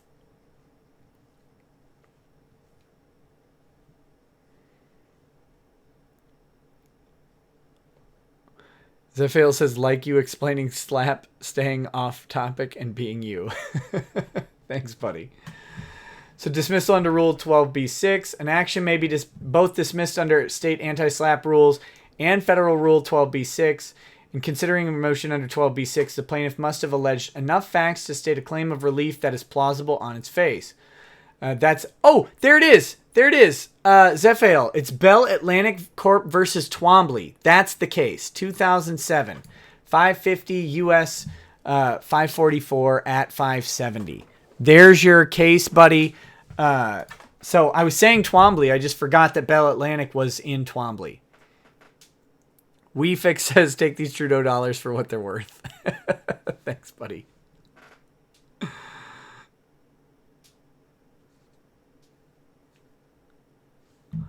On topic, wow, I suck than you 2007. I don't know what that happens. I don't know what you're saying there, buddy. Okay. So it's Bell Atlantic Corp versus Twombly. A claim has facial plausibility when the plaintiff pleads factual content that allows the court to draw the reasonable inference that the defendant is liable for the alleged conduct. Then you've got Ashcroft versus Iqbal. This is the case that follows 2009. For purposes of the motion, the allegations are accepted as true. That's Twombly Supra. While the court must draw all reasonable inferences in favor of the non-moving party, it must grant the moving party's motion if, quote, a complaint is based solely on wholly conclusory allegations and provides no factual support for such claims. If you followed my coverage of the lawsuit, I talked a lot about conclusory legal statements in that. I'm drinking 2007. Sorry. Okay. All right. You are all is forgiven. Nothing in the complaint gives rise to viable claims against the defendants. Furthermore, public figures, including limited purpose public figures, must meet a heightened standard and show that the statements were made with actual malice. That is, with knowledge that the statements were false or with reckless disregard as to their falsity. Now, this is an interesting question. So, what they're basically asserting is that the plaintiff in this case is a public or limited public figure, or limited purpose public figure. Typically, limited purpose public figures are people who have, on their own volition, subjected themselves to public scrutiny in a particular matter. Now, you have public figures. Elected officials are public figures. Massively famous people are public figures. Limited purpose public figures are a little bit different. So saying the plaintiff whose wife was shot and killed at Sandy Hook, and then he gets interviewed as a limited purpose public figure might be a stretch, because he didn't ask for his wife to be shot, allegedly. Allegedly shot. He didn't ask for that. He didn't thrust himself into the public thing. That he accepted interviews from several news outlets doesn't necessarily fulfill that limited purpose public figure. And I think a court might be reluctant to apply the limited purpose public figure standard to someone who's a victim of an atrocity. And listen to Larry on that Larry show when he talks about the difference between tragedies and atrocities. Mass shootings are not tragedies. Mass shootings are atrocities. They're committed by humans. The tragedies are different. But in this case, this guy didn't ask for this. He didn't try to become a public figure. He's responding to the situation. I would say that Alex Jones treats the truth with reckless abandon. Absolutely. I would think so. But that's permissible, right? Like, you're permitted to have wrong opinions about what's true and what's not true. So anyway, they have to make the argument on public figures or limited purpose public figures, but that doesn't mean that the argument is necessarily good or correct. And I don't know that the court would be willing to apply limited purpose public figure scrutiny to this guy whose wife got murdered. Okay, that is with knowledge of the statements were false or with reckless disregards, blah, blah, blah, blah. Actual malice must be alleged plausibly in accordance with Rule 8. The Second Circuit has affirmed the dismissal of defamation claims for failure to plausibly plead facts that satisfy the exacting actual malice standard. I'm going to skip these citations. The Southern District of New York emphasized that in defamation cases, Rule 12b6 not only protects against the cost of meritless litigation, but provides assurance to those exercising their First Amendment rights that doing so will not needlessly become prohibitively expensive.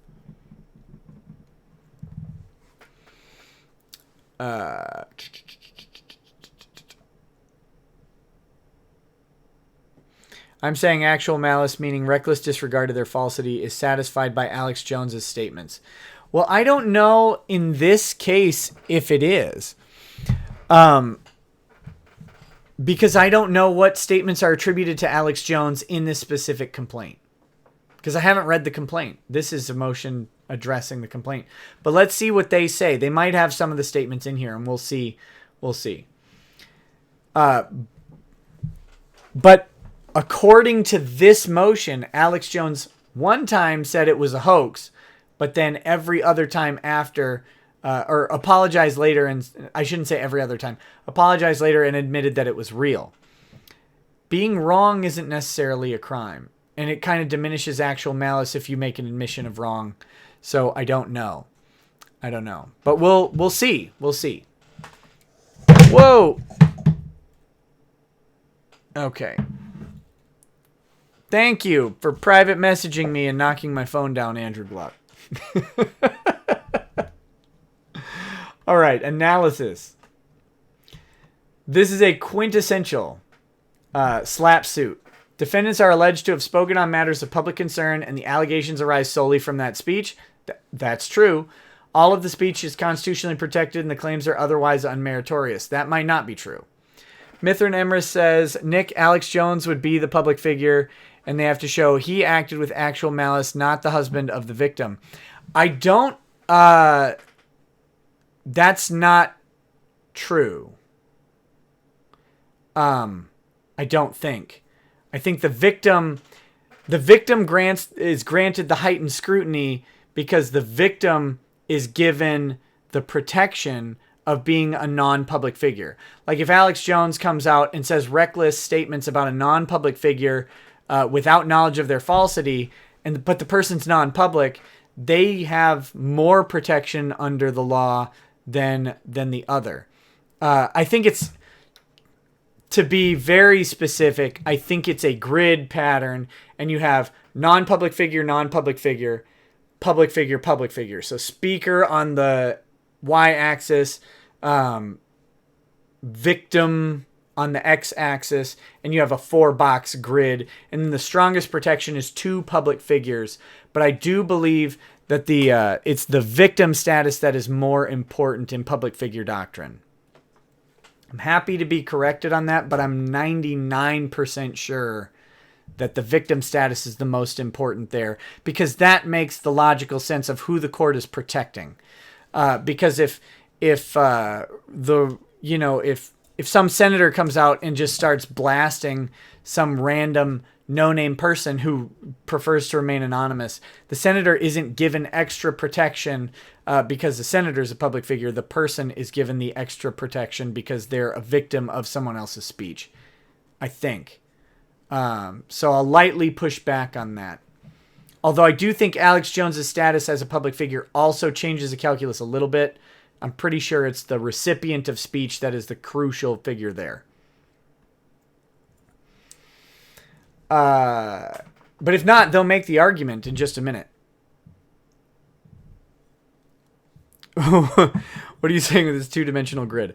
I'm saying, so the grid, you have a y-axis, that is the speaker, and you have...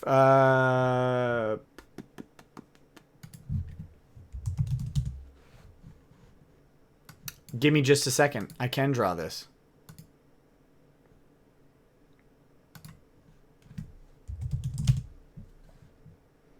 Here we go. All right. Let me shrink this down a little bit. Okay. Do you burn powder from time to time in your property? Powder? Depends on the powder, I guess. So let's do a box shape. So you've got... That's not a box shape. There you go. So then you've got...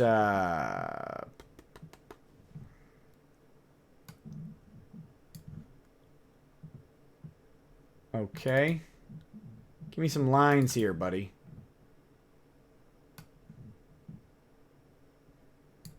Then we got some text over here. We got speaker. Up here we've got... You probably can't read that at all. Subject of speech. Then we've got some more text. Let's get... Do we have some... Let's get like a much bigger font here. 36. Okay, so we've got non-public.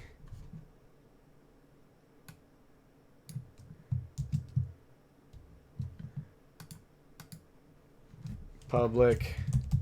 Is this helpful?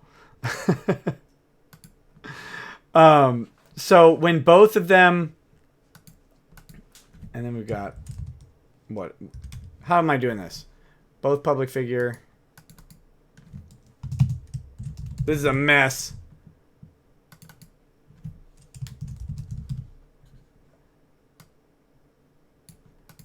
Okay, so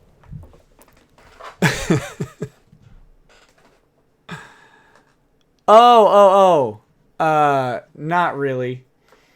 Okay, so a non-public figure in speech is going to have, so most protection, what? Type it in the wrong thing.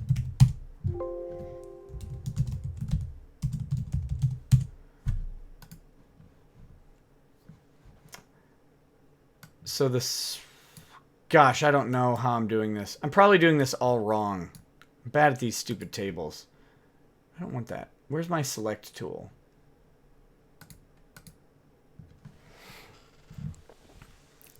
All right. I spelled public figure wrong. Where?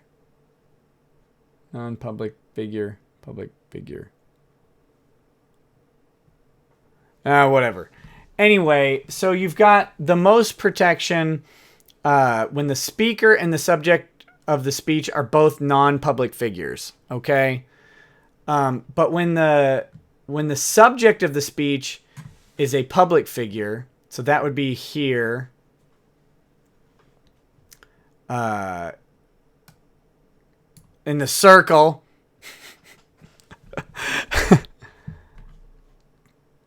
I didn't add an extra L. Reread, John. You spelled public figure. Pubic figure. Oh. Gotcha. Gotcha.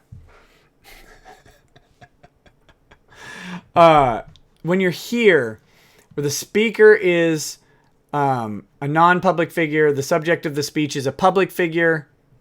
I'm trying to... Oh, here we go. Here's my select tool.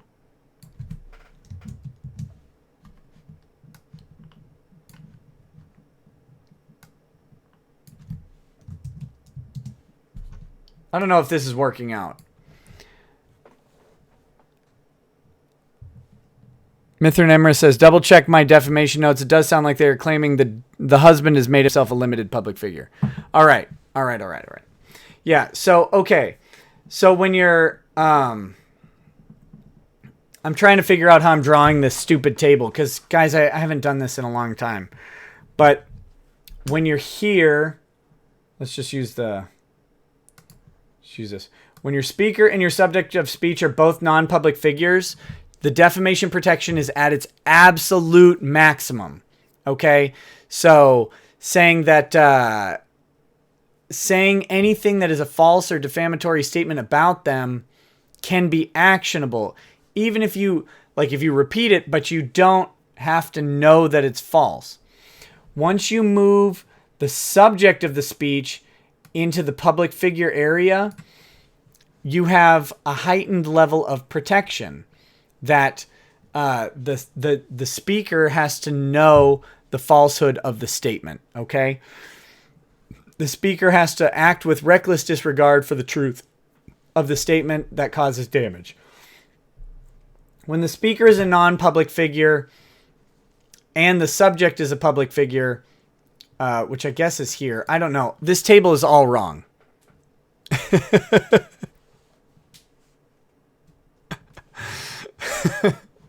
This table is probably all wrong.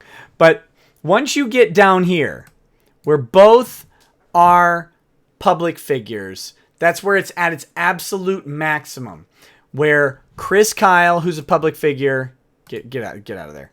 Chris Kyle is a public figure. Jesse Ventura is a public figure. What he says about Jesse Ventura is subject to the most scrutiny, or is given the most leeway, I should say. Because Jesse Ventura is a public figure, Chris Kyle has to state something that he knows to be false with the intent of damaging him. That's actual malice. All right? So if the victim is a public figure, you can say more things about them, or you can be less careful about your speech. That's what I'm trying to say. Oh my gosh. However we got there is beyond me. I don't know. Disregard everything I said other than this.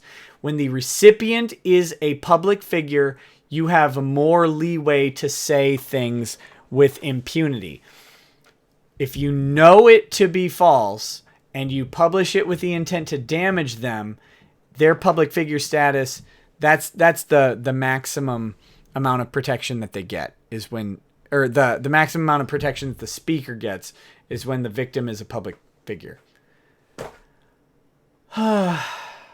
So, careless speech is your anti-drug. All right. Let's move on. And when I do lectures, they'll be better prepared. I won't be doing the paint on the fly. We'll have pre-prepared slides if there are slides.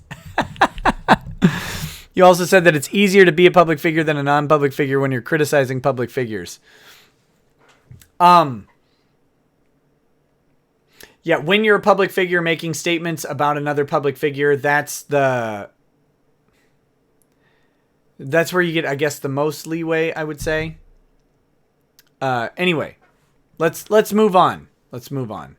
Unless the public figure is Hillary Clinton, then the sheer guilt will have you committing suicide inside the week. You'll be committing suicide, though, only through double shots to the back of the head. That's how all the cool kids are committing suicide now. Disregard, be careful with impunity, be careful if they're public speakers like Jesse Ventura. It mainly matters, if your victim is a public figure, you get just a little bit more leeway in what you say about them. Okay, let's move on. That soaked up a chunk of time. This lawsuit should be dismissed under the Connecticut anti-SLAPP statute. The Connecticut anti-SLAPP statute provides a proper basis for dismissal. The first element, that the civil action is in connection with the exercise of free speech, is met. The right of free speech under the statute means communicating or conduct furthering communication in a public forum on a matter of public concern. The causes of the action are all based on statements or so-called lies attributed to defendants. Defendants made these statements on public forums, namely online websites that were accessible to the general public. A generally accessible website is considered a public forum for purposes of anti-SLAPP statutes. DFW Knight says, and in Super Chats, defamation is mandatory. Yes. Yes, it is. Let's see. Defining a public forum as a place all persons have access to speak and listen, and then after reflection, speak and listen once more, blah, blah, blah, blah. None of the statements meet any category of unprotected speech under the First Amendment, according to this document. Nor should the second element, that the speech on a matter is on a matter of public concern, be of any doubt. The anti-SLAPP statute defines matter of public concern as an issue related to A, health or safety, B, environmental, economic, or community well-being, or D, public official or public figure. The Sandy Hook shooting was the nation's second deadliest school shooting. The shooting garnered national attention. In addition to shocking the nation, it spurred gun control legislation in at least New York and Connecticut as direct consequences thereof. Audio tapes of the 911 calls were the subject of Freedom of Information Act litigation. One court found there, quote, is unquestionably a heightened public interest in materials that belong to the shooter. Public litigation was filed by two families, not parties here, against the school district for wrongful death. One of the worst school shootings in history is unquestionably an issue related to health and safety. The follow-up following the shooting constituted an issue of community well-being, and as explained in Section 3.2, defendant's statements concern public figures, thus the speech was a matter of public concern. I think that's relatively true. Josh Blackman posts all of his con law lectures on his YouTube channel, FYI. Well, Josh Blackman is a good dude. Congratulations, you have a sense of humor, and to those who didn't go stick your head in the mud. I believe patriotism comes from the heart. Patriotism is voluntary. It is a feeling of loyalty and allegiance that is a result of knowledge and belief. All right, buddy. Third element, lack of probable cause of prevailing, is discussed below as to each claim. For civil litigation, Connecticut defines probable cause as, quote, a bona fide belief in the existence of the facts essential under law, such as would warrant a person of ordinary caution, prudence, and judgment under the circumstances in entertaining it. As set forth below, there is no probable cause to support plaintiff claims, and such claims are subject to dismissal under the Connecticut anti-SLAPP statute. There's much more to being a patriot and a citizen than reciting the pledge or raising the flag. Want to make government more directly accountable to the people. Is this like Hitler's speech or something?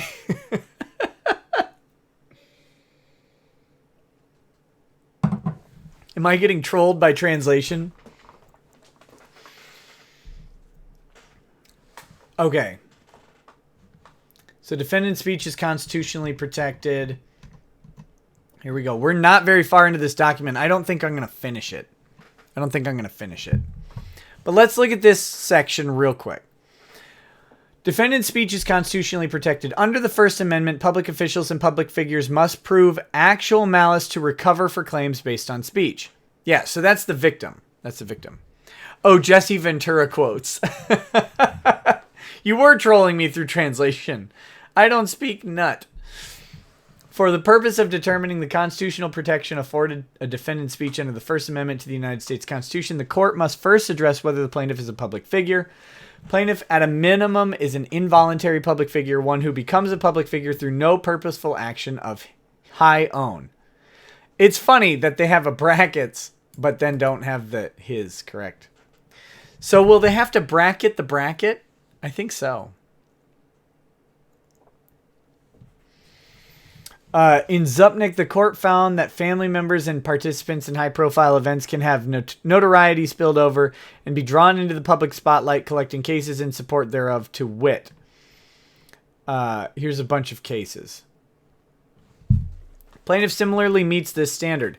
His wife was killed in a high-profile shooting. Though he did not initially seek to be thrust into the spotlight, he is a public figure nonetheless. Subsequently, however, plaintiff became a limited-purpose public figure. To be deemed a limited-purpose public figure, a plaintiff must have 1. Successfully invited public attention to its views in an effort to influence others prior to the incident that is subject of litigation. 2. Voluntarily injected itself into a public controversy related to the subject of the litigation. 3. Assumed a position of prominence in the public controversy. And 4. Maintained regular and continuing access to the media. After the Sandy Hook shooting, plaintiff and other families shooting victims spoke before the Task Force on Victim Privacy and the Public's Right to Know in Hartford, Connecticut, requesting that crime scene photos and recordings be made permanently exempt from Connecticut's public records law. Relatives of Sandy Hook victims want crime scene photos kept private. Task Force on privacy, victim privacy and the public's right to know. Oh, that's a C also. As shown by the statements quoted in the complaint, efforts like this to prevent dissemination of information related to the Sandy Hook shooting is precisely what spawned theories that the shooting was a hoax. Plaintiff thus voluntarily injected himself into this public dispute, and his statements, in fact, served as support for the theories that plaintiff now claims are defamatory. Plaintiff is thus both an involuntary public figure and a limited purpose public figure. Sorry, Weefek. Sorry, Weefek. You're a nut and you speak nut. Perfect. Perfect. I need a nut translator. All right. Okay, guys. We're 30 pages from being done with this. And as much as I would love to carry on, we're 2 hours and 20 minutes in.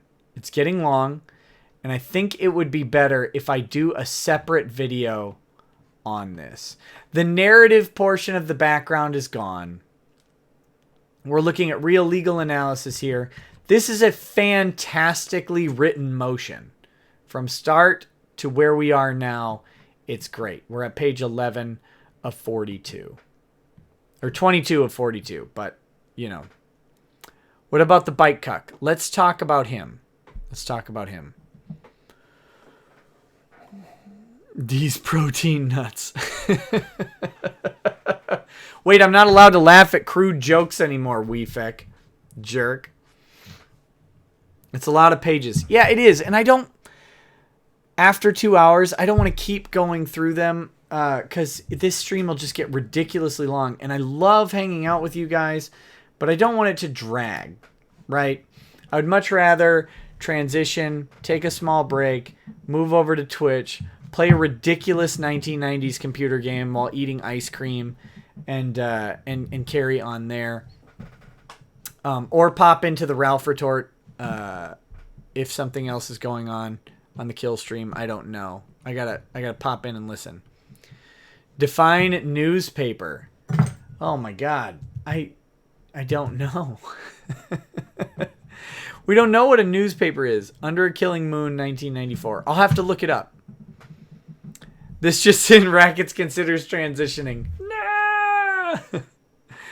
Have you heard anything about Victoria, Minnesota violating open meeting laws? I have not. I have not. If you have a link, send it to me. Kill stream is pretty boring right now. Oh, that's too bad. That's too bad. Maybe I should go in there and jazz it up. Just kidding. I got nothing. I got nothing on Mundane Fat. I know nothing about him. I've never watched a Mundane Fat video. The only stuff I've seen about Mundane Fat comes from guys like Medicare or whatever making fun of him. You're getting proof that Sandy Hook was a hoax and you're going to back out just short of it.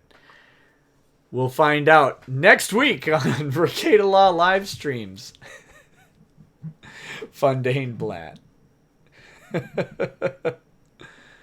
Under a Killing Moon. I gotta Google it real quick and see if it just jars my memory. Sorry, Bing it. I don't use Google. I've seen this cover. Point and click adventure. Oh gosh, is this like Myst?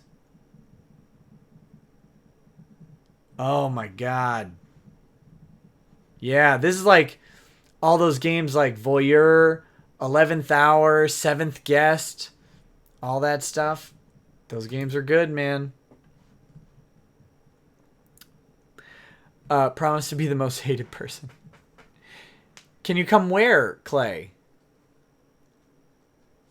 Any thoughts on Jeremy who got punched? Lots of thoughts. Google the trailer. I'll Google it later.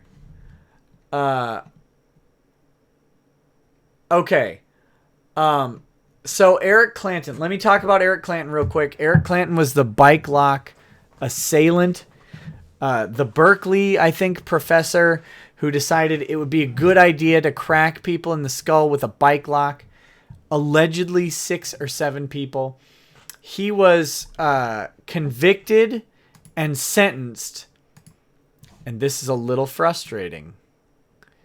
He was convicted and sentenced of a misdemeanor assault. 1 count of misdemeanor assault. He was charged with, I think, 7 counts of felony assault with a deadly weapon. Convicted and sentenced of 1 count of misdemeanor assault. It appears to have been a plea deal, which means a gutless pile of garbage, also known as a prosecutor, decided to say, you know what? It's too bad that this guy took a bike lock on a chain, swung it like a flail, and hit people in the skull with the intent of causing injury, which would be an aggravated felony under our law. We're going to give him 1 count of misdemeanor assault with a year of probation. Absolute trash. Trash. Great job to his defense attorney, whoever it was, for negotiating that deal. But I think you only got it because of the ridiculous cuckery of the state that you live in, and your state should be ashamed. You've got video evidence of a guy smashing people in the head with a metal object. He should go to prison. Like, we want that person in prison. I don't care how much he doesn't want to get raped in prison. He shouldn't be hitting people in the head with a bike lock. Jeremy Hambley. I'm going to get to Jeremy Hambley. I'm going to get to him. Someone can club a guy in the head on camera and get a punishment like that. The state will end up paying the guy who punched Jeremy. Yeah. So here's Jeremy Hambley. Jeremy Hambley is the YouTuber, The Quartering and Unsleeved Media. Is a former Magic the Gathering tournament player. He was banned by Wizards of the Coast earlier this year for making fun of someone with mean, hard words. And mean words. Guys, oh my gosh, I read a lawsuit in New York I got to tell you about in just a minute. It's all about mean words.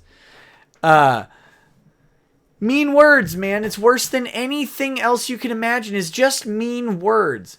So Jeremy went to Gen Con prior.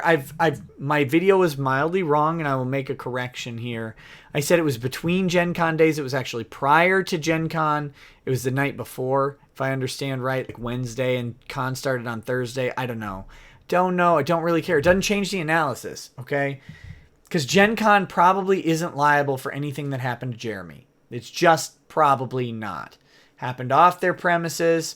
Both of them going there, they voluntarily bought tickets. That's not Gen Con's fault. They bought table and advertising. It's not their fault that this guy assaults him outside of Gen Con, okay? And they have no duty to him to protect him away from the convention.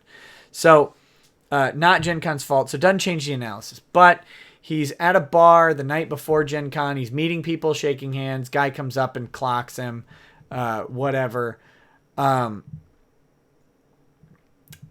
He is, to my knowledge, pursuing both a civil and criminal case, despite the lazy police not wanting to pursue a criminal case. And let's talk about cops, because, man, they piss me off. You tell them that someone's got drugs and their gun's drawn and they're ready to shoot people. You get 4 credible eyewitnesses identifying a person who assaults someone in public, and they're like, oh, we don't know if we want to go after him. You know what? Eat a bullet. I'm so tired of this garbage. Like, your job is to protect people. Well, technically, your job is not to protect people. Your job is to enforce the law after the fact. That's what cops were originally designed to do. But the law is you can't run around assaulting people and threatening to kill them. You can't do it. So go enforce the law when you have credible eyewitnesses and to an attack. Go arrest the guy. Extradite him from his stupid Connecticut home and suck him back in to Indiana and make him face charges because he deserves it. He committed a felony in your state, you fat cowards. Oh, God, I'm getting pissed off at cops who don't want to do their job. I'm just tired. Tired of it. There are good cops. Zephael, yes, thanks for pointing that out. Some of my friends and neighbors are cops. There's a guy running for sheriff who's a cop. I really like him, and I think he'll do a good job as sheriff here in this county.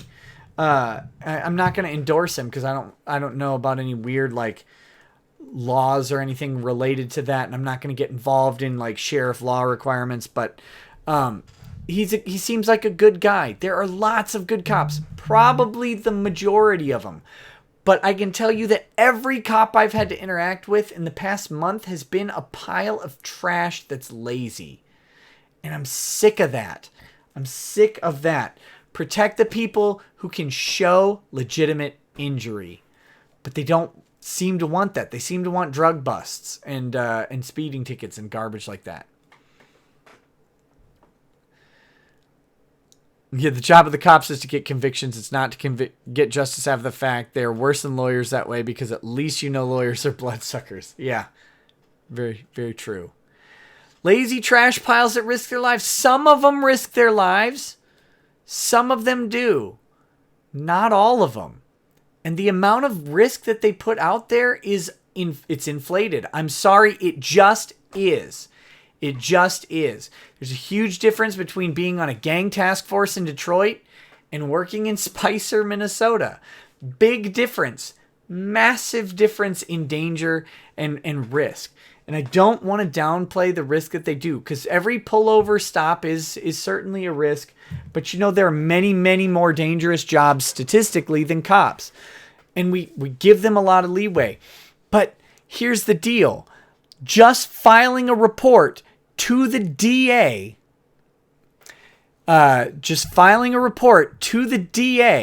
to issue an extradition notice for the cops in Connecticut to haul in a guy that they have 4 credible eyewitnesses on is not a dangerous job. It's literally paper. It's literally paper. For whatever detective has Jeremy Hambley's case is in no risk of danger from anyone. Okay? So, you guys can love cops all you want. I love several cops. Like my next door neighbor is a good cop. He's a good guy, and everything that I've seen that he's done has been on the up and up. That's fine. 100%. I'm not going to ever deny that there are good cops out there. But there's a lot of bad cops, and we give them a lot of leeway. And it's just part of the game. And you guys are going to have different opinions. But the guys that I have run into in the past month trying to get a kid saved from being kidnapped, not me trying to deal with Jeremy, but discussing his issues with him, stuff like that. I'm running into it's from guys who charged my clients with unlawful possession of a lawful substance. That type of stuff pisses me off. That's bad cop work. And I've been running into it a lot. You haven't. That's cool. Good. Be thankful you're not running into the bad cop behavior. And just identify with me a little bit in the fact that I am. And if you do my line of work, you'll run into a lot more bad cops. Gats. Statistically speaking, crisis actor is more dangerous than being a cop. Nearly 100% death rate. Tune into Alex Jones for more and male vitality.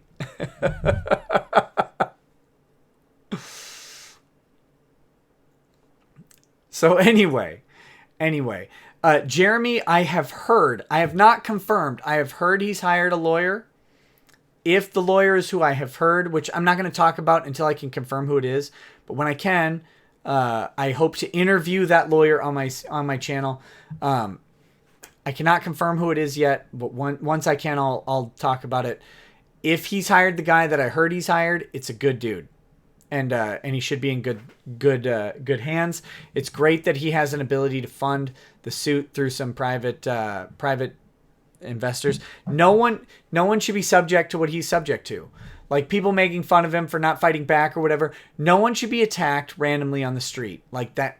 It's not like he agreed to fist fight a guy and then ran away. That's not the same thing. Jeremy doesn't look to me to be the kind of guy who would go fight people. He doesn't look like a fighter guy. And so he shouldn't be attacked on the street. Everybody has a right to just walk around and enjoy themselves without being hit. So it's kind of terrible what's happened to him. And that's why it's so maddening when you got detectives who try and discourage people from pursuing criminal actions. But he says he's pursuing both the criminal and the civil side, which I think is a great move. So, Kid Corollas, I have no idea. No idea. Pseudo Meme says, I want to audition for the ones who pretend to care for their dead children. /S. We knew it was /S, buddy. Don't worry. Don't worry. We knew. Anyways, guys. Yeah, I am. I am Milkshake Lake. I'm running into some just... You know, sometimes my job is reviewing business contracts and making sure that people are just acting decently towards business deals. And then other times my job is making sure that people's lives aren't ruined by the actions of other people. So, message banned? That is not true, Redwater. Don't you dare.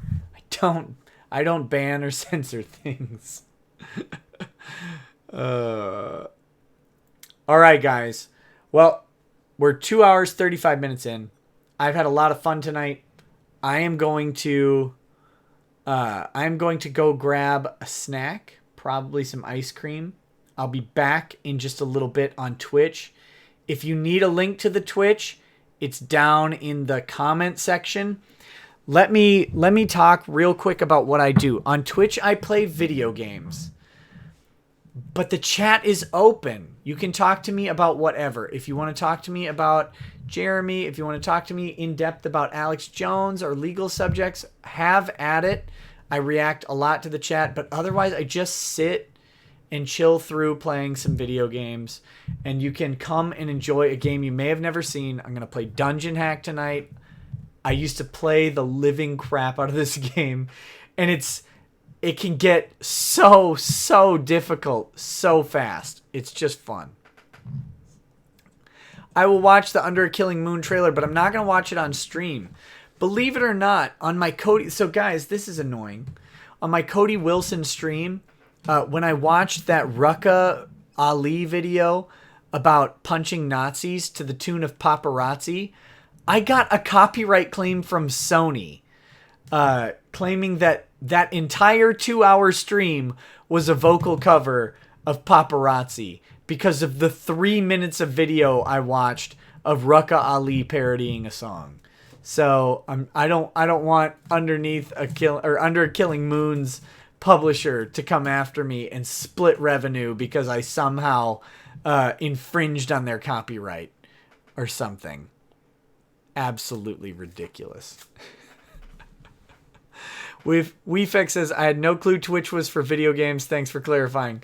You know what, Weefek? I think that was sarcastic, but I'm gonna say you're welcome, my friend. All right, guys. Thanks for joining me tonight.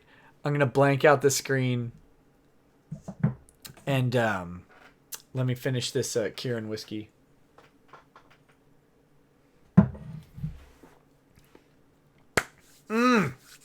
Good stuff. Come join me on Twitch, probably 10, 15 minutes at most, and watch some old games, and watch me be bad at whatever old game I play. What Dungeon Hack? That's what I'm playing. What are you talking about? All right, guys. Thanks a bunch. I'll talk to you soon. I'm going to blank out the screen. Once it goes blank on your end, I'm going to end it. Have a good night. If you don't come to Twitch, and if you don't, you're a heretic, and you should be purged.